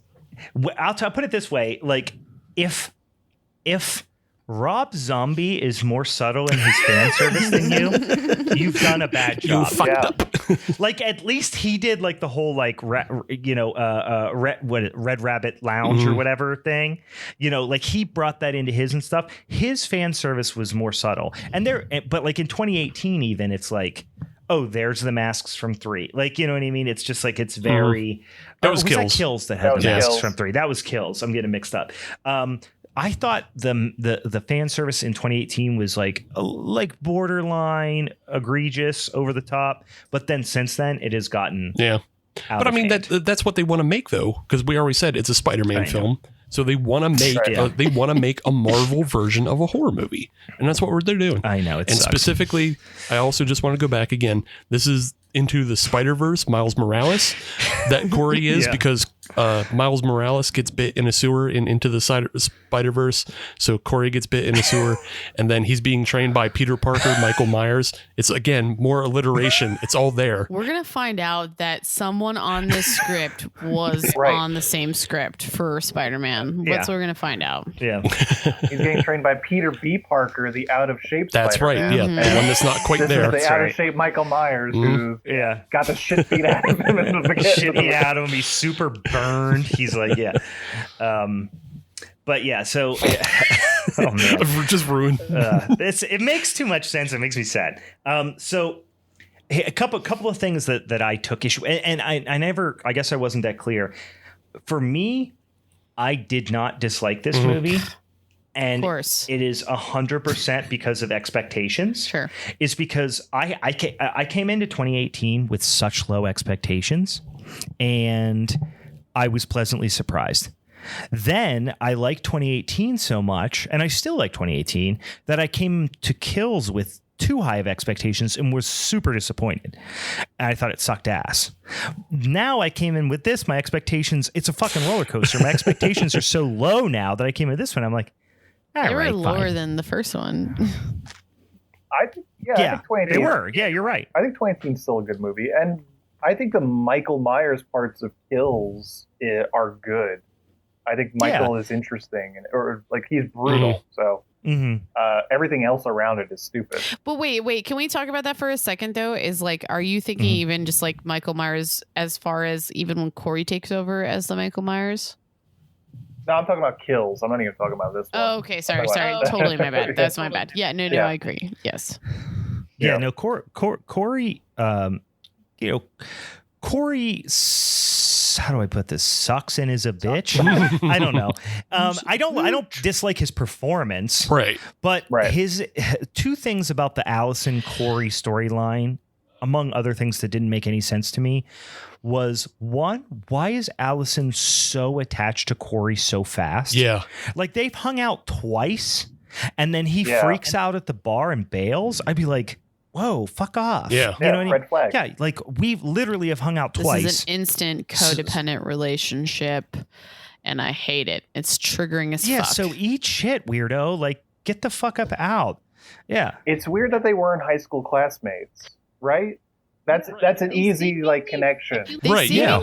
I feel like you kind of, for a slight moment in a couple of conversations, feel like they know who each other is. And I think like Allison understanding that like what Corey did gave her a connection. So I'm not trying to justify all of this because I still did not like it, and I agree with everything you're saying. But I feel like that was what we were supposed to take out of it. It was that there was this connection between Allison having gone through the situation of losing her mom and like dealing with Michael Myers, and then Corey murdering someone.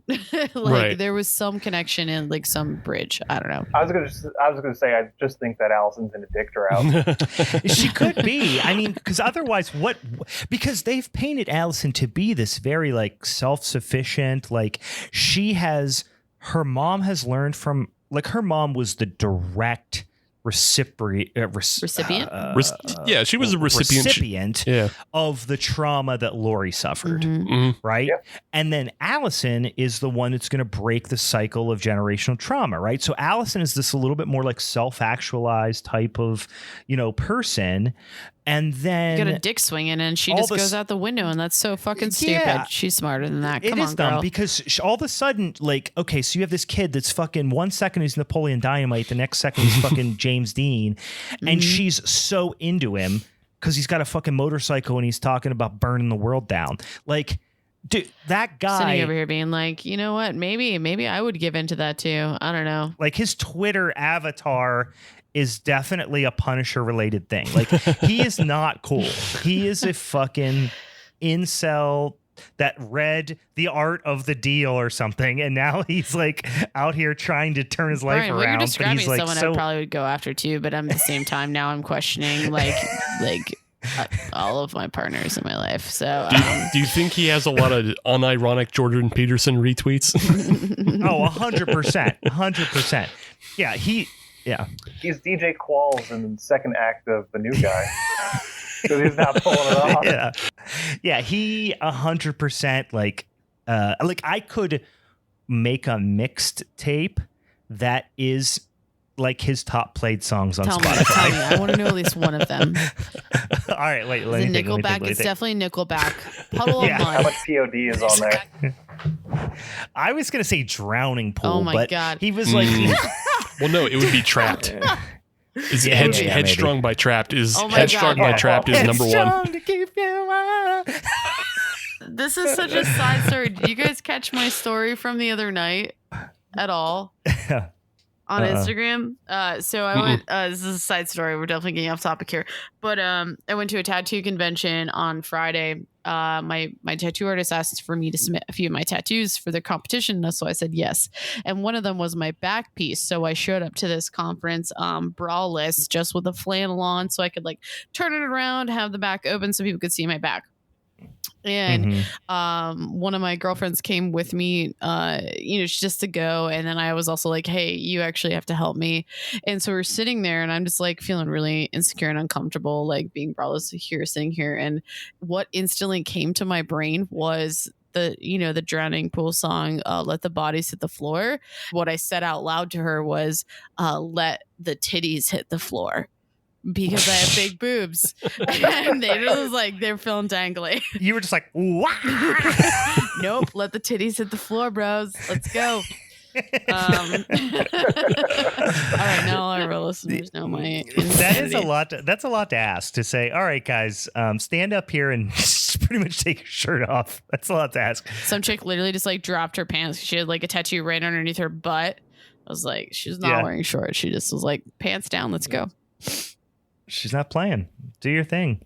You do She's your girl. cute. I do like I very much appreciated that the main band bully talked like a newsie as well. Mm-hmm. Oh yeah, he had like a New York accent. Like a really strong one. I chalked it up as like, oh, it's Chicago accent. Yeah, maybe, but it not was really, he because was Chicago sounds like this, and then he was very much like, oh, he fucked up my car. Oh, get the fucking guy! I'm gonna fucking kill this piece of shit. Oh, having a chalky milk again. Guys, after the last one, the budget was a little bit lower, so we had to get what we got. I thought for a second that they were going with Corey as he was going to be basically like the Paul Rudd, Tommy Doyle from Part 6, Curse, and Michael Myers. I thought they were going in that direction where he was like, he was the guy who had the connection, or even Jamie. Like, I thought they were going to do it like he's got this connection with Michael because of X, Y, and Z reasons. But then then he's the new Michael, which became abundantly clear pretty quick, because then it was the whole thing of like, okay, he's talking to himself. He thinks Laurie's there. The house where he killed the kid, even if it was accidentally, is his Myers house. He's sleeping on the floor where the kid died. So it was this whole thing. Like, it became clear where they were going after that. But I was excited in the middle of the movie. I was like, this is going to be fucking great. Could go a lot of ways. They botched it. Yep. I think they needed to add more mystery to what happened. And like not necessarily give away the ghost that Corey was killing, because that's a good idea. Because the other way to go about it is kind of make it like Friday the 13th Part 5, where you think Tommy Jarvis is the killer for a long time. So Totally. and because he's always seeing Jason and everything, so you think he's a nutcase and he's killing everybody around him. So like that's another way to go. But I think there's a whole bunch out from the beginning, though, is that they're like that mysticism of thinking that like someone's like absolutely insane, or like even if we did see him, there could have still been the same scenario. I think going on with what you're talking about.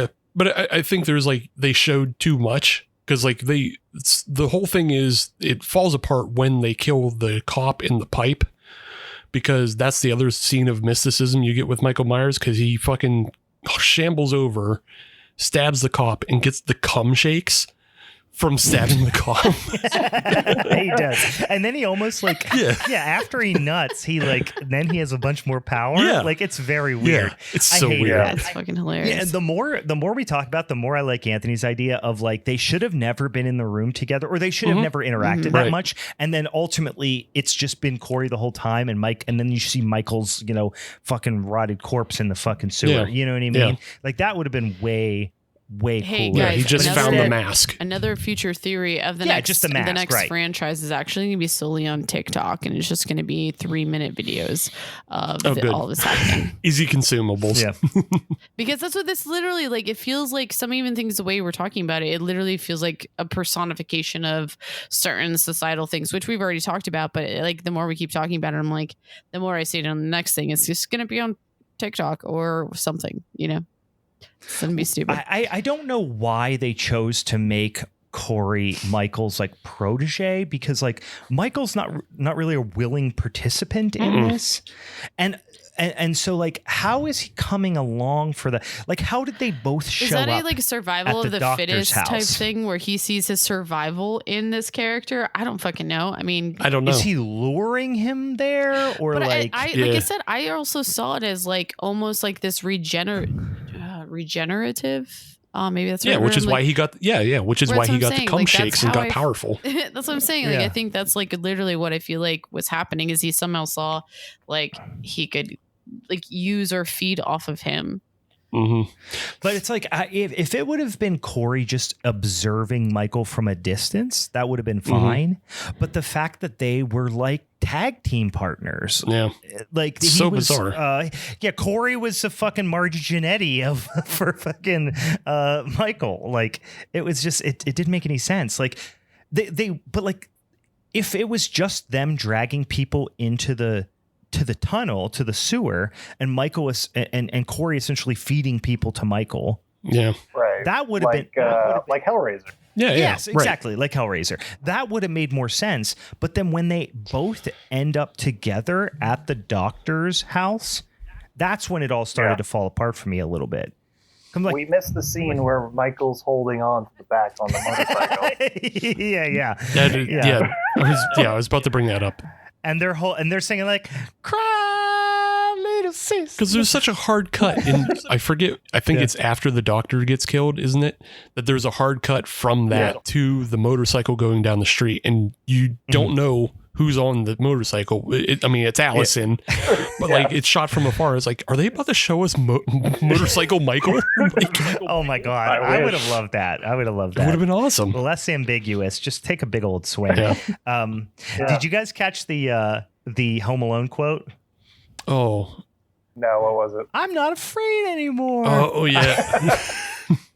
I could not hear that without thinking Kevin McAllister.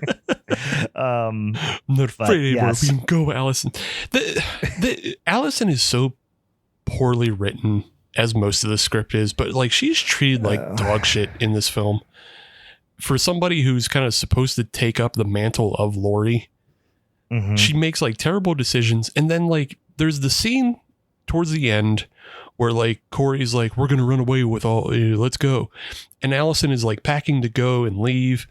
And she fights with Laurie, telling like essentially blaming Laurie for everything. But it's like, where the fuck have you been, Allison? Like, I legit agree with you so much. I literally almost thought after Kills that Allison would have literally taken up this, like she would have been like our next Laurie.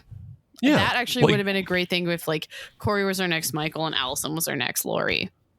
Yeah, yeah, it would have been interesting. But like, she blames Laurie for all this stuff, and it's like, why are you blaming her the same way the townsfolk do? Because you were there. You know how everything went down. Your mom fucking died by the hand of Michael Myers. Why are you denying this? Yeah.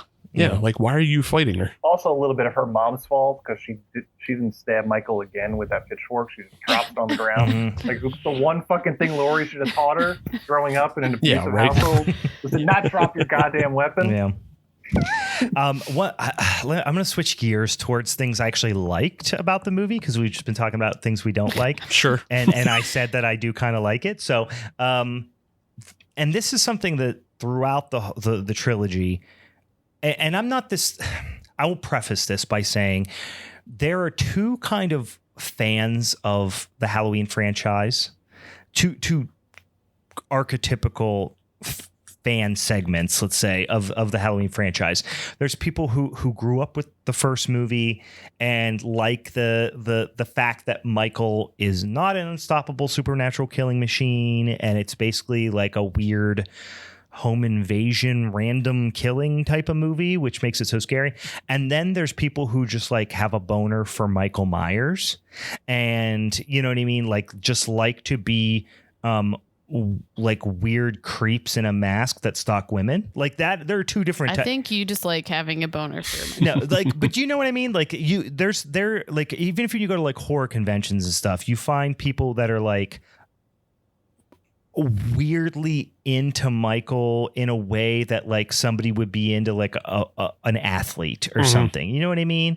Maybe I'm not doing a great job of describing it. I get what you're saying, because like that the Rob Zombie Halloween movie like validates those people so much more, because it gives them a backstory, and then it makes them this huge monster, and like so like there's definitely people who are like obsessed with Michael Myers, and they just like the music and the mask and and the kills and the violence and all that stuff. And like I'm not gonna say I don't like that stuff, but Michael is not Frankenstein. Right. He's not an anti-hero.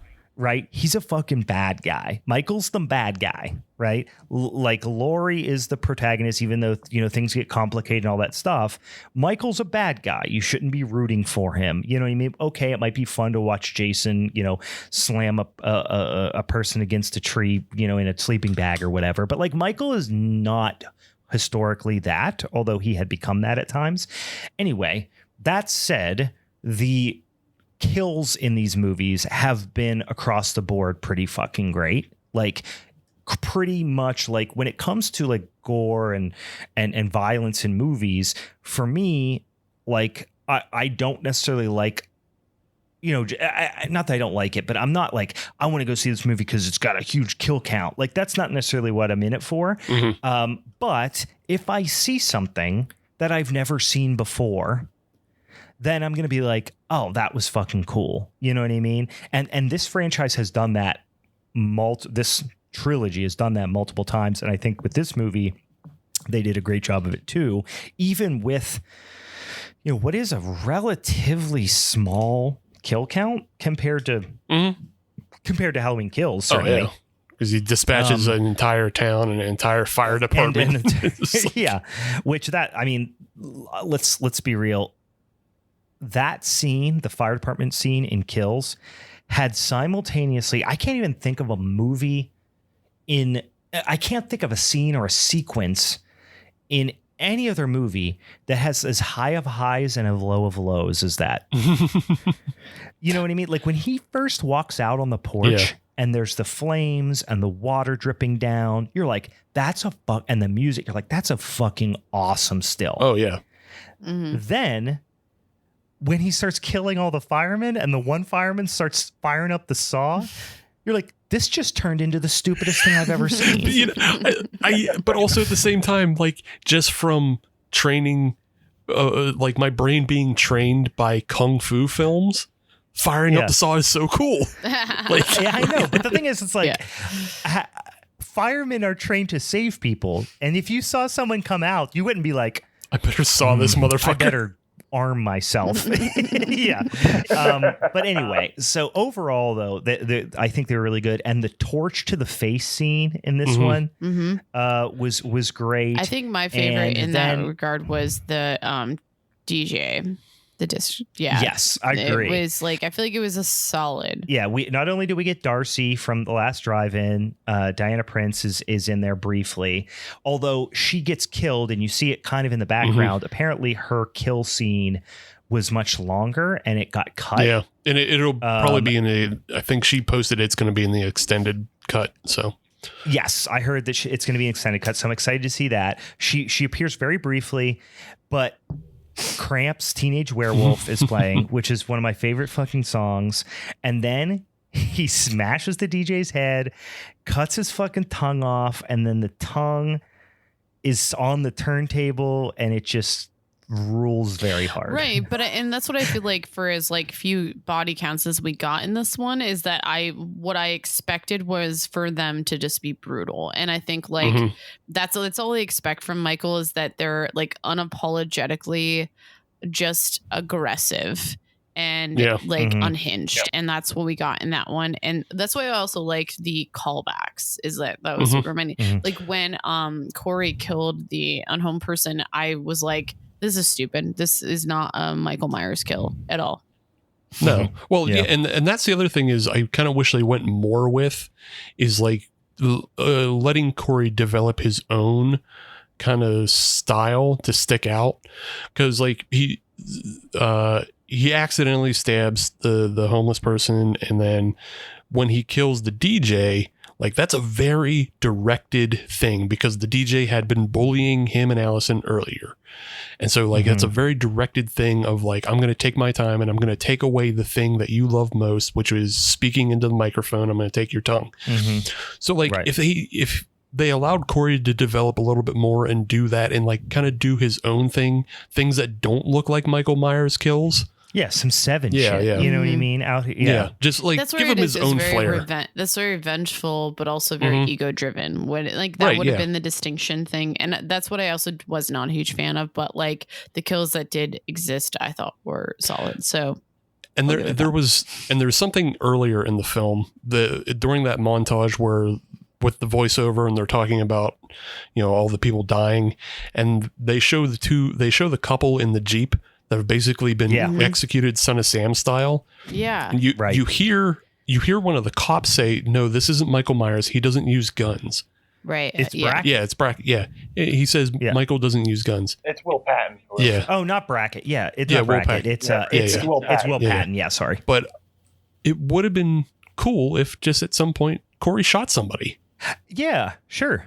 It would have thrown him off the trail of sorts. You know what I mean? Because it's how he gets himself out of a situation with Laurie or something. Like he gets cornered and then he shoots somebody because he did run somebody over with a van, which is pretty good. That girl with the rat's nest hair. And then the uncle / father-in-law gets shot accidentally by the newsie, I guess. With a lever action fucking, John Wayne 30-30 rifle for some reason. I don't know. I thought he was going to let Margot live because she was the only one that, like, I think Margot's the only one that was like, would look after him. Like, but that also, okay. Right. So that was weird. a good Michael callback though, of sorts of like, it doesn't fucking matter. You were with these people, that to me was like the closest thing. Was less ego driven and more like, no, I'm just gonna train drive this train right over all of you motherfuckers. Right. So, stomp your head like a watermelon. But I appreciate the call. Like, is like, that's what I would have thought too, Margot gets punished for inaction in the fact that she didn't turn in Newsy and drum her hair and So moving on to, for me, what was probably the most egregious scene in the film, and the one that honestly, and maybe I need to watch it again, or maybe you guys can shed some light on it, but it was more confusing to me than Corey finding Michael in the sewer, was Laurie's staged suicide attempt. Yeah. Well, I'm very confused. I feel like she has this like intuition aspect to her that you kind of sense throughout it. I don't know. You guys might have a different opinion. Is that I just got a sense that she knew that night, we're talking about Halloween, she knew shit was going down with Corey. She just expected, knowing Michael, that Michael was always going to show up. So she knew Corey was going to show up. But like all the other stuff, I'll accept that. But all the other stuff about the writing and the internal monologue and the pacing around with the gun and putting it to her head, like what was all that acting for? Who was that for? Us. Yeah. It was for us. Because for a slight minute, I did think she was going to do it. There. Like I did for a slight moment think she was going to do it. I thought she was so distraught that she upset Allison. I thought for a minute, but like, I agree. That was probably for us. Yeah. It just seemed that would have made sense if that was the case. But then it was like, she's like, you really thought I was going to kill myself? Plow, and shoots him. And it's like, what? Who was that performance for? You know what I'm curious about? If you knew he was there, why didn't you just pop around the corner and shoot him? You know what I also thought it was about is that like she clearly called the cops, so she knew that the cops would come. So that was one way to get the cops to show to the house to be like, Michael's here. Like, we need to fucking. But why did she have to report a suicide? Like, what? The whole suicide charade, I don't understand. Yeah, because if she is just waiting for him to open the door and to shoot him, Like, she doesn't have to reveal that she has a gun. She doesn't have to do the play acting. She just, No. like, she can just hide the gun under her book that she's writing, her manuscript. her That's what I'm saying. Yeah. Is I think that Anywhere. was one way for her to be able to call the cops, knowing that someone was in the house. Just call the cops and say that there's a You shooting. know what I mean? Like, that's what I'm saying. Yeah, like if she would have called and just that said makes that sense. like there's someone in the house, she wouldn't have been able to hurt the person, you know, the person coming after her. Like, I just think that's in my mind was one aspect of it, but like, Yeah. No, that actually does help it make sense for me, because if he was, well, where was he? Was he in the closet? I think he was just out in the you just saw hallway. In the shadows, hall. like a couple Yeah. scenes like around it. You saw a couple so shadows. assuming he was eavesdropping, She knew he was Right. there. and she's going to call the cops. She wants the cops to be there. Of course, it does make sense that she would report a suicide, so not to alarm him that she's Okay. calling Yeah. the cops Okay. and that she knows he's there. That's All how I'm right. taking it. So that kind of Yeah. does make Whether or not sense. it's actually but- good is another story, but Yeah. No. That actually does help me to not hate that as much. But I am curious then, after she shoots him and he falls down the stairs, then she goes to the bottom of the stairs and she empties the gun. into the wall, the two. Yeah. What? I almost thought like, Yeah, was it gonna? She was gonna try to make it look like a home yes, invasion. I think that was also what I gathered from that. But why didn't she put one in his fucking Well, head? here- then? Was that what? Yeah, because she doesn't. Yeah. Because she empties the entire gun. Yeah. Was that what it was, or was she just trying to say now it's hand to hand time? Yeah, that's what I'm saying. That's was what I she thought. really Yeah. gonna go like, okay, now we're gonna go Mortal Kombat style? Like, Yeah. She just empties the gun so he doesn't have any bullets to use on her. Sure. but Right. that was never her MO. I don't know. She's always down to use some weapons. Yeah. She loves Like guns she in had 2018. she listen, there's one thing we know Laurie Strode loves. It's guns. Well, you know, okay. And traps. So here's the And other thing, tricks. though, with that whole like her unloading the gun into the wall of like making it look like home, because that was initially what I thought, is that she knew it was Corey, so I think she had to know that it didn't look like she knew he was coming. You know what I mean? Right. So like making it seem like she got attacked is gonna, I don't know, maybe it's an Allison thing too. Maybe it has something to do with her of like showing that she got attacked. This seems so confusing, and I'm probably just making more up in my brain to make it make sense.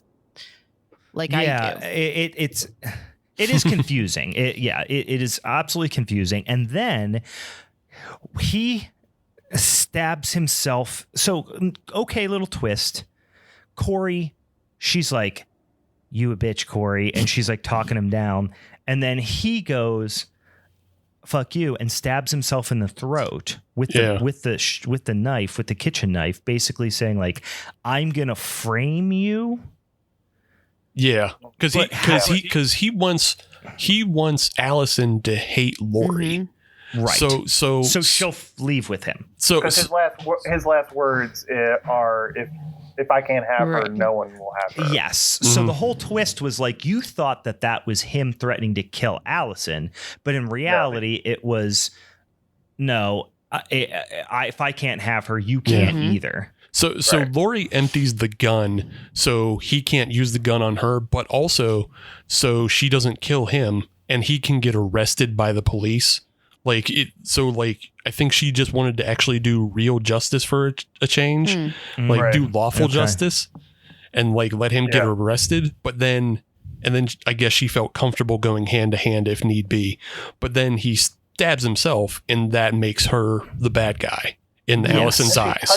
Then she touches the weapon. Yeah. Why? Yeah. Yeah. Then she pulls it out. She grabs it. Well, then the other thing too. Yes. So I get what he did in terms of framing her, but then why would she ever touch the weapon? And then secondly, she had this all planned out and she was able to keep this act and keep this composure through all of this. But then when Allison walks in the door, she crumbles and lets Allison walk away thinking that she killed Corey, playing into Corey's trapped, right, or trap or pivot, whatever the hell he did. And that's just because the script said that's what had to happen. I know. It's like, that's just not what Laurie would. The Laurie that we've come to know here would not do that. Right. And then because again, back to the knife being in his neck, it's basic like first aid that you don't remove knives or anything that's impaled, because it's usually blocking the artery and keeping it from spraying out. So she would know that as a survivalist. Of course. And then the other thing is, like, again, this is bad Allison writing, is like, why doesn't she stop to question why Corey was in the house to begin with? Why is Corey in a jumpsuit like Michael Myers? You know, like, whoa. Yeah. Did you think they were cosplaying, or like, what did you think was happening? Yeah, I understand at some point, like off screen, you don't really see it. Like during the confrontation, Michael picks up his mask secretly so he can put it back on. So I don't think Michael's mask is there as evidence when Allison comes in. Yeah. So for Laurie to go, no, he Michael now. But no, this new Michael bad. Yeah. So jumping ahead, we're pretty much at the end of the movie, or near the end of the movie. There's a couple more key scenes here. Laurie versus Michael fight, the final showdown. Thoughts on that? This is probably where I start to really like the movie. Really? Just from here on. Yeah. I thought the fight was pretty good too. I mean, the fight was fine. I felt like it. I don't know. Maybe it came off too choreographed. I mean, obviously we know it is a choreographed thing. Like, I just was like, it's like, well, you do have an old lady. It just felt like too much of a caricature of like what I expected Laurie's character from like the original to now to kind of have a fight. Like, it felt too dramatic in a sense. Like we've used caricature a lot, or just like a cartoony type feeling. That's what it felt like. And it felt like almost too easy at times, and then also too hard at times. You know what I mean? Yeah.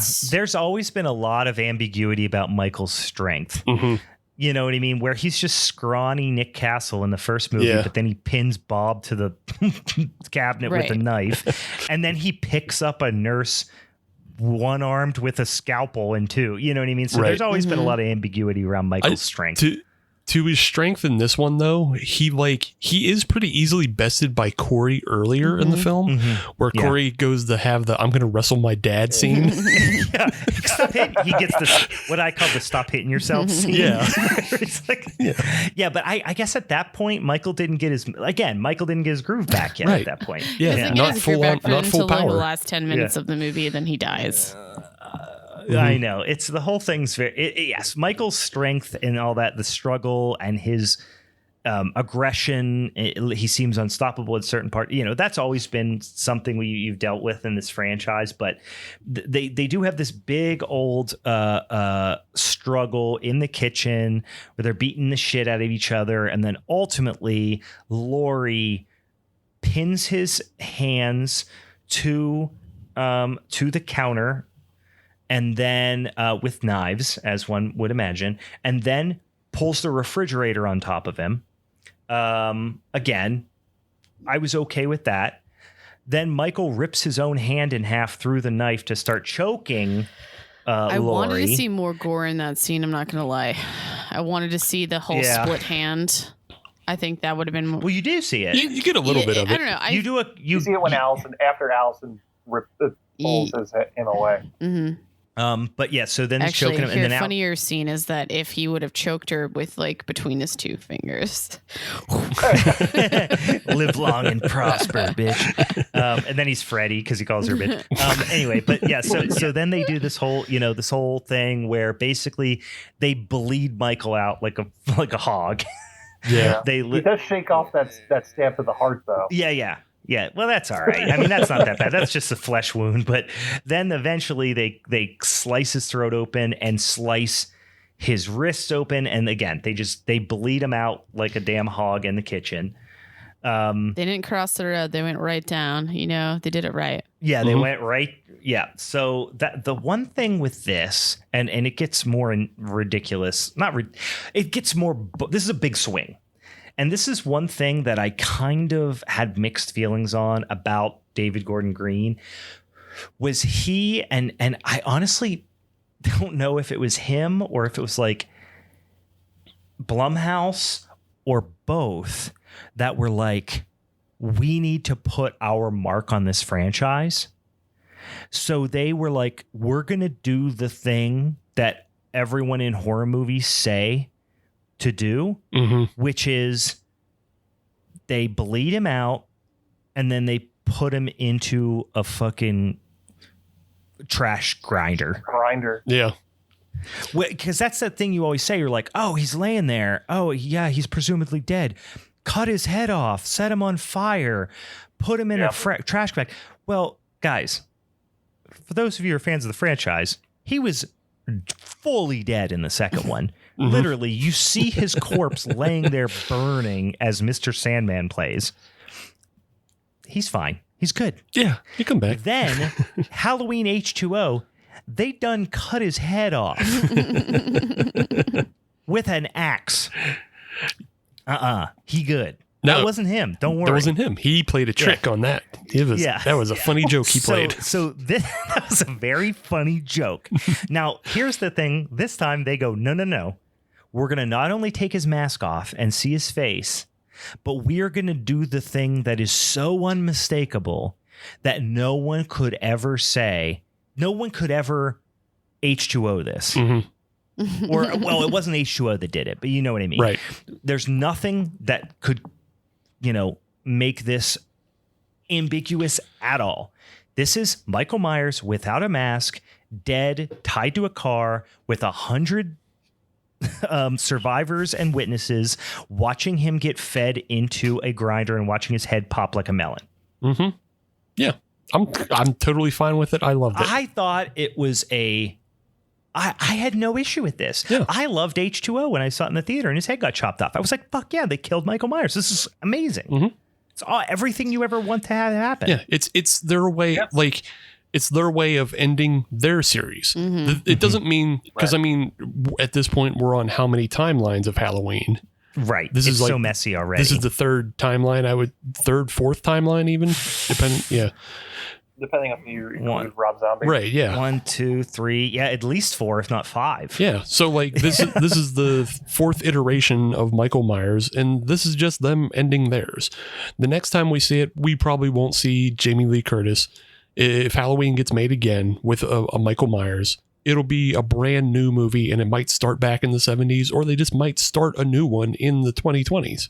Or 2030s, whenever the fuck, it comes out again. So yeah, I only didn't like it because it's such a weird tonal shift for these last 5 minutes of just like this funeral procession. I didn't need the funeral procession. If it was just Allison, if it was just Allison and Jamie Lee Curtis and maybe Will Patton just dumping his body and then grinding it up as it was a little overkill. The only thing it made sense is that Kills set it up for that this is no longer just a Laurie issue. This is a town issue that everyone needed to fucking have some resolve to. I still didn't love it. I felt like it felt uncomfortable. Like it felt awkward. But it goes into some of the reasons why I just didn't like the last one and this one.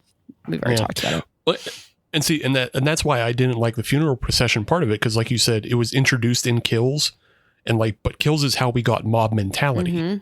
So it's better to just remove it from the town. Don't let the mob come back. Like it doesn't need to be. He doesn't need to be crowd surfed up to the Crusher. I got Crusher. Yeah, I got super Jesus on the cross vibes. I know when they were passing him up, it was weird. And I'm just like, Michael's not that character. No. He's got the wounds in both hands. He's got the wound in the side, and then he gets I'm gonna have to be real cautious the next time I crowd surf at a metal show. I'm gonna feel real anxious about it. You don't know where you're going. You know what I really wanted to have happen, and this would have been the boldest swing in the history of the franchise, and I would have loved it so much, is as they take him off and he's being crowd surfed, he comes back to life, pulls his suit open. Yeah, sits up as they're holding him and he's got his chest strapped with dynamite and fucking suicide bombs everybody. I would be here for this alternative ending. I thought you said he was going to. I thought you said he was going to pull his overalls open and you see the Spider-Man logo.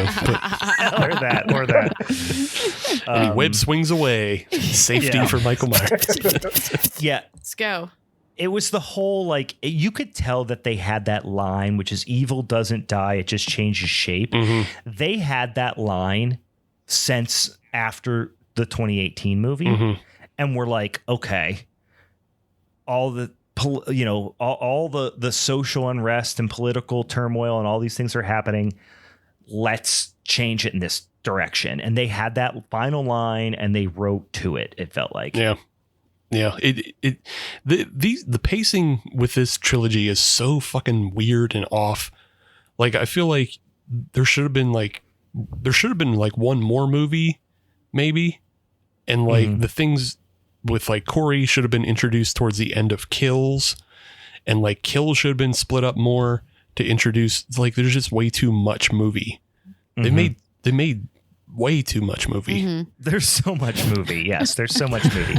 I hope the next one is again, like TikTok videos, guys. 3 minutes. We're one and done. Let's go. I was just gonna say the next one is just called like Haddonfield. You know what I mean? And it's just like, it's just about, it's basically like the Stephen King universe of Castle. It's like Castle Rock, or maybe it's another town down the street from Haddonfield, somewhere in Illinois.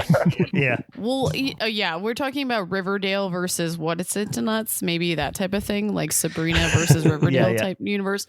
No, but like what I think could be an interesting take on this whole franchise is that this movie introduced us to the idea of how important it was of other people's experience with the idea of Michael, and that would be interesting to actually get more of those stories. Yeah, I didn't think I had enough time with Corey, as Steve said. I think I needed him to be introduced earlier in the series for me to care to make that turn. I also think it could have been worked in that aspect if Allison was the Corey character in this, and maybe like that year between those couple of years between the 2018 Halloween and this is that they kind of lean into the Strodes have become the pariahs of this town. Totally. It's like, and she has that turn with Michael, and I guess I'm leaning into Halloween 4 a little bit, Halloween 5, or maybe she doesn't have that turn, but maybe still she's the pariah, and that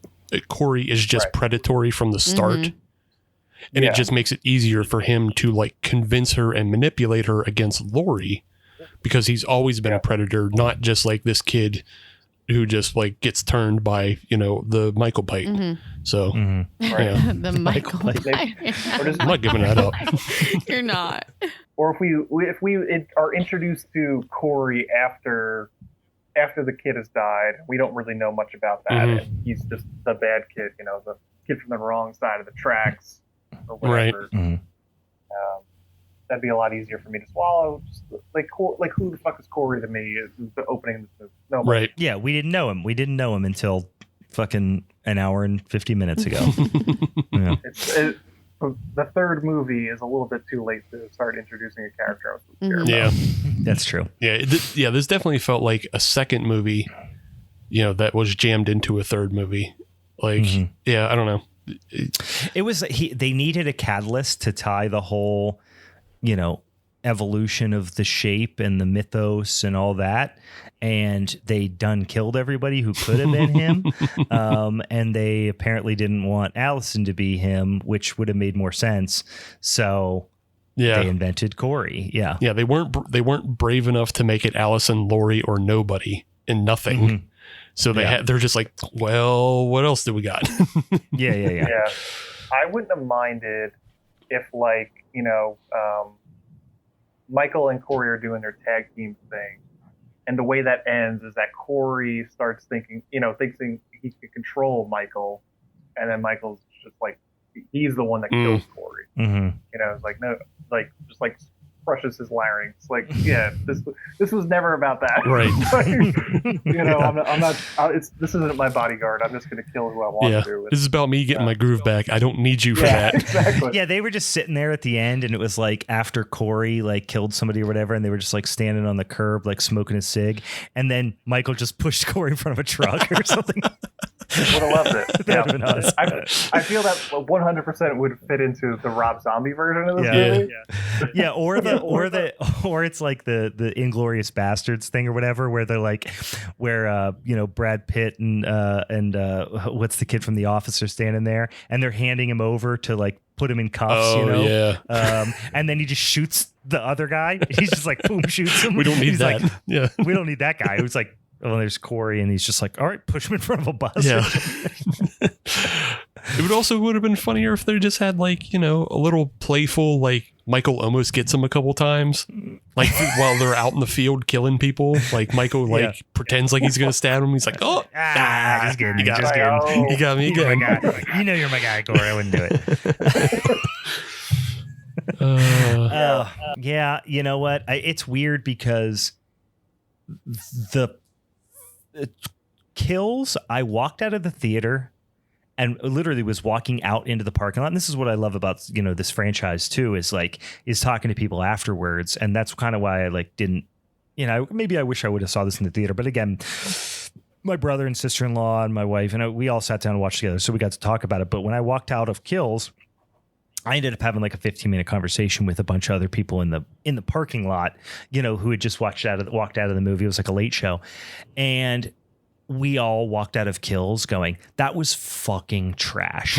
We really, really hated it. And then I started to get online and I was like, oh, it's actually pretty split. People seem to like this a little bit. And I came to appreciate it a little bit more, whatever. This movie I thought was going to be like that. And I feel like it's overwhelmingly hated. It's pretty split. No, I think it's pretty split again. Okay. I think it's pretty split again. Okay. Yeah. It like my initial look was like everyone was like, and we thought Rob Zombie ruined the franchise, like that, all this shit. I mean, I've seen those takes. I think the people who hate it really, really hate it. But then I do see a lot of people who are really in love with it, and I think that's just kind of the burden of this film being the end anyway. Yeah, like you were never like, for all the funny things like we've thrown out other scenarios of other ways this could have gone. Yeah. Like you were never going to satisfy the audience, the full audience. Yeah, it was a fool's errand a little bit. Mm-hmm. So there's things I liked about it, and just like there were things I liked about Kills. I mean, what I usually said about Halloween Kills is that it's the worst movie, the worst sequel by people that should know better. Because like Resurrection and 5, 6, those are like cash grab stuff, right? And this really felt like these are guys that kind of know the series and they are essentially fans of the series, so they should know what makes a Halloween movie good. And they made one that I thought was not particularly good. Yeah, but it just feels like if they know how things were bad, and then like you're going to make 3 of these, it should have been a lot better written and a lot tighter in the script. Like, because you're going to do 3 of these, so like it doesn't feel like everything is planned out. You should have planned out a little better, not like have it feel like there's 4 different storylines with 4 different tones going on, and like one of them's a Spider-Man film, and they all have these reaction. Thinking about this.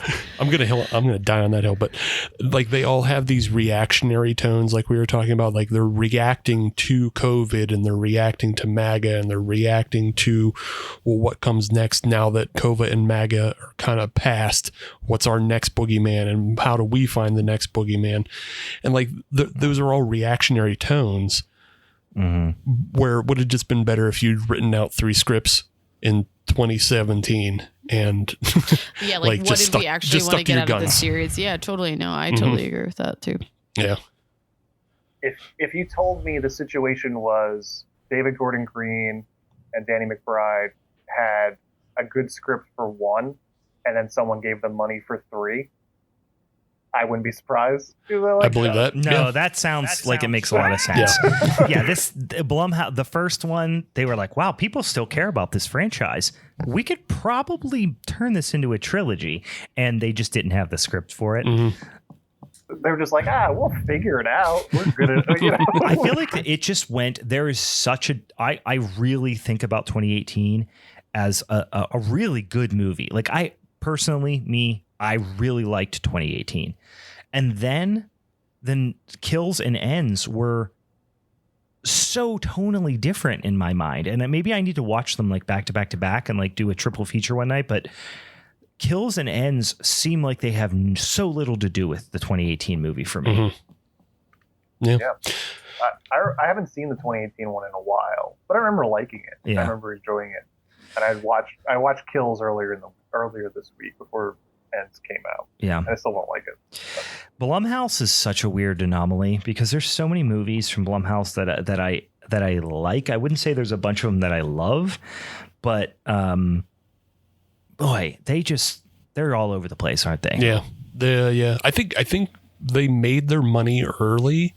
Like they made so much money and then they got like different properties and they started adding more to it. So like, I think the movies now are kind of better. Blumhouse is one of those production companies that I walk in and I go, this could be great or an absolute piece of shit. And I have no fucking idea what I'm going to get. But they're the new age Lionsgate. Yeah, they really are in a lot of ways. Yeah, I was just going to say that. All right. Any final thoughts on Halloween Ends from the year of our Lord 20 and 22? I think we gave this, I don't know, an hour and a half more than it deserved. Meg was clearly I was checked out here in the last 20 minutes. I was like, yep, wrap it up, boys. 1 out of 10, Meg. 1 to 10, Meg. What do you give it? Hard 3. 3.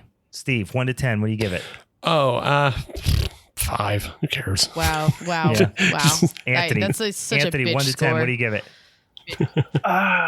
Yeah, I'd give it like around a 5, maybe a 5 and a Anthony, I don't know. half. You have to say that it's a bitch score. Okay. I would say like a 6 would be like a soft recommend that I'm not there. Mm-hmm. Yeah, but I disliked Kills, but I'd still give that like at least a 4. Okay. Yeah, if I'm giving Kills a 3, which I would, Yeah. I'm giving this a 5. I'm going. I had 6.5 in my head. I didn't hate it. Also a bitch score. I liked it. Anywho, we're done. Makes either you got to go 3 or 8 or above or below. Yeah, Nothing in between. 4, 5, 5, 6, and 7 are bitch scores. 7 are bitch scores. Commit, boys. Yeah. No, I thought it was fine. Guys, it was fine. My final thought is that Allison has red hair just like MJ. Jesus fucking Christ. Yeah, this is a great theory, and I think we need to explore it more. I think you should also just make that a shirt too, or a post, and just say Halloween ends. Allison has red hair like MJ. Halloween ends is Spider-Man. I'm just going to find a Spider-Man font, and I'm going to write Halloween Ends. Okay, perfect. In the Spider-Man font. Even better. I like that. That's good too. All right, boys and ghouls. Once again, keep checking in. We got more spooky shit happening here in October. It's gonna be a lot of fun. Do we know what we're doing next episode? We don't. We haven't decided yet. Terrifier 2. I think we do something. Let's go. We could do Terrifier 2. We could do VHS 99. We could do Deadstream. Like There's all kinds of things out there.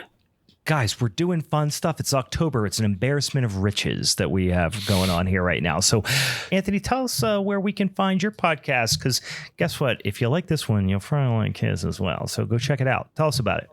Yep. So they call this movie We Watch Bad Movies, or a weekly podcast. We are currently in our all horror themed month. We've already done Chud. We've done Blades, which is a great sentient lawnmower parody of Jaws. We've got Frankenhooker coming up, and we've got our horror movie of the month come up at the end of the year. We don't know what we're going to do yet, but we're going to put that on both Twitter. Check us out wherever you get your podcasts, Spotify, Spreaker, everywhere that you get your podcasts. You can find us. That's on Twitter. We're at TicTamPod. That's TCTAM Pod. It's also our Instagram, and on TikTok where they call this a movie. So check us out. We got over 200. Yeah, go check them out, guys. Hey, especially this time of year. I don't know if you're, if you're anything like me. I like to check out some new podcasts this time of year, and go check them out. 200 freaking episodes. It's they're a lot of fun. And I'm gonna listen to that Chud episode because listen, I'm an unabashed Chud fan, and it's not because of the creatures. It's because of what's the fucking guy from Home Alone? Jesus Christ. We got two in there. Yeah. Daniel Stern. Daniel Stern. All I want to say was Daniels was his last name. What the hell's that guy's name? I want to say Daniels? Jeff Daniels, but it's Daniel Stern. Daniel Stern is a goddamn treasure in that movie. He makes the whole flick. All right, guys, go watch Chud. Go check out Anthony's podcast. Stick with our podcast here in October and beyond as we do some more spooky ooky shit. Tune in next week where we do all kind of cool fun shit. And also, guys, we're gonna do a big old Universal Monsters episode right after Halloween. So we're gonna be watching a bunch of Universal Monster movies throughout the spooky season. If you've got a lesser known one or perhaps just a favorite of yours that you want to throw a suggestion in the hat, do it. Send it over there on the social medias, on the DMs, on Instagram or Twitter or TikTok or Facebook or whatever. If you got some suggestions for those for one you think is underappreciated, because there's a lot of them out there. And once again, follow us on the social medias. We would very much appreciate that. If you want to drop us a review on Apple Podcasts or on the Spotify's or whatever. Had a couple people do that in recent weeks here, and I'm actually sending them out some stickers this week. I've been a little lazy on that, so I owe some people some stickers. But guys, I've been busy, and then I was on vacation. I got shit going on, so I'll send them out this week. But if you do give us a 5-star and write us a little comment or something like that, shoot me a DM. And I'll pop some Halloween's Forever stickers in the mail for you. Maybe you even get a little spooky ooky treat, maybe a little temporary tattoo or some goddamn Dracula fangs or something like that. So anything else I'm forgetting? That's pretty much it, huh? For the balance of spooky season. And for the Halloween's Forever crew, I'm Brian. I'm Meg. I'm Steve. And I'm Anthony. Thanks for joining us here coming in spooky season. All right, bye. I'm falling down a well.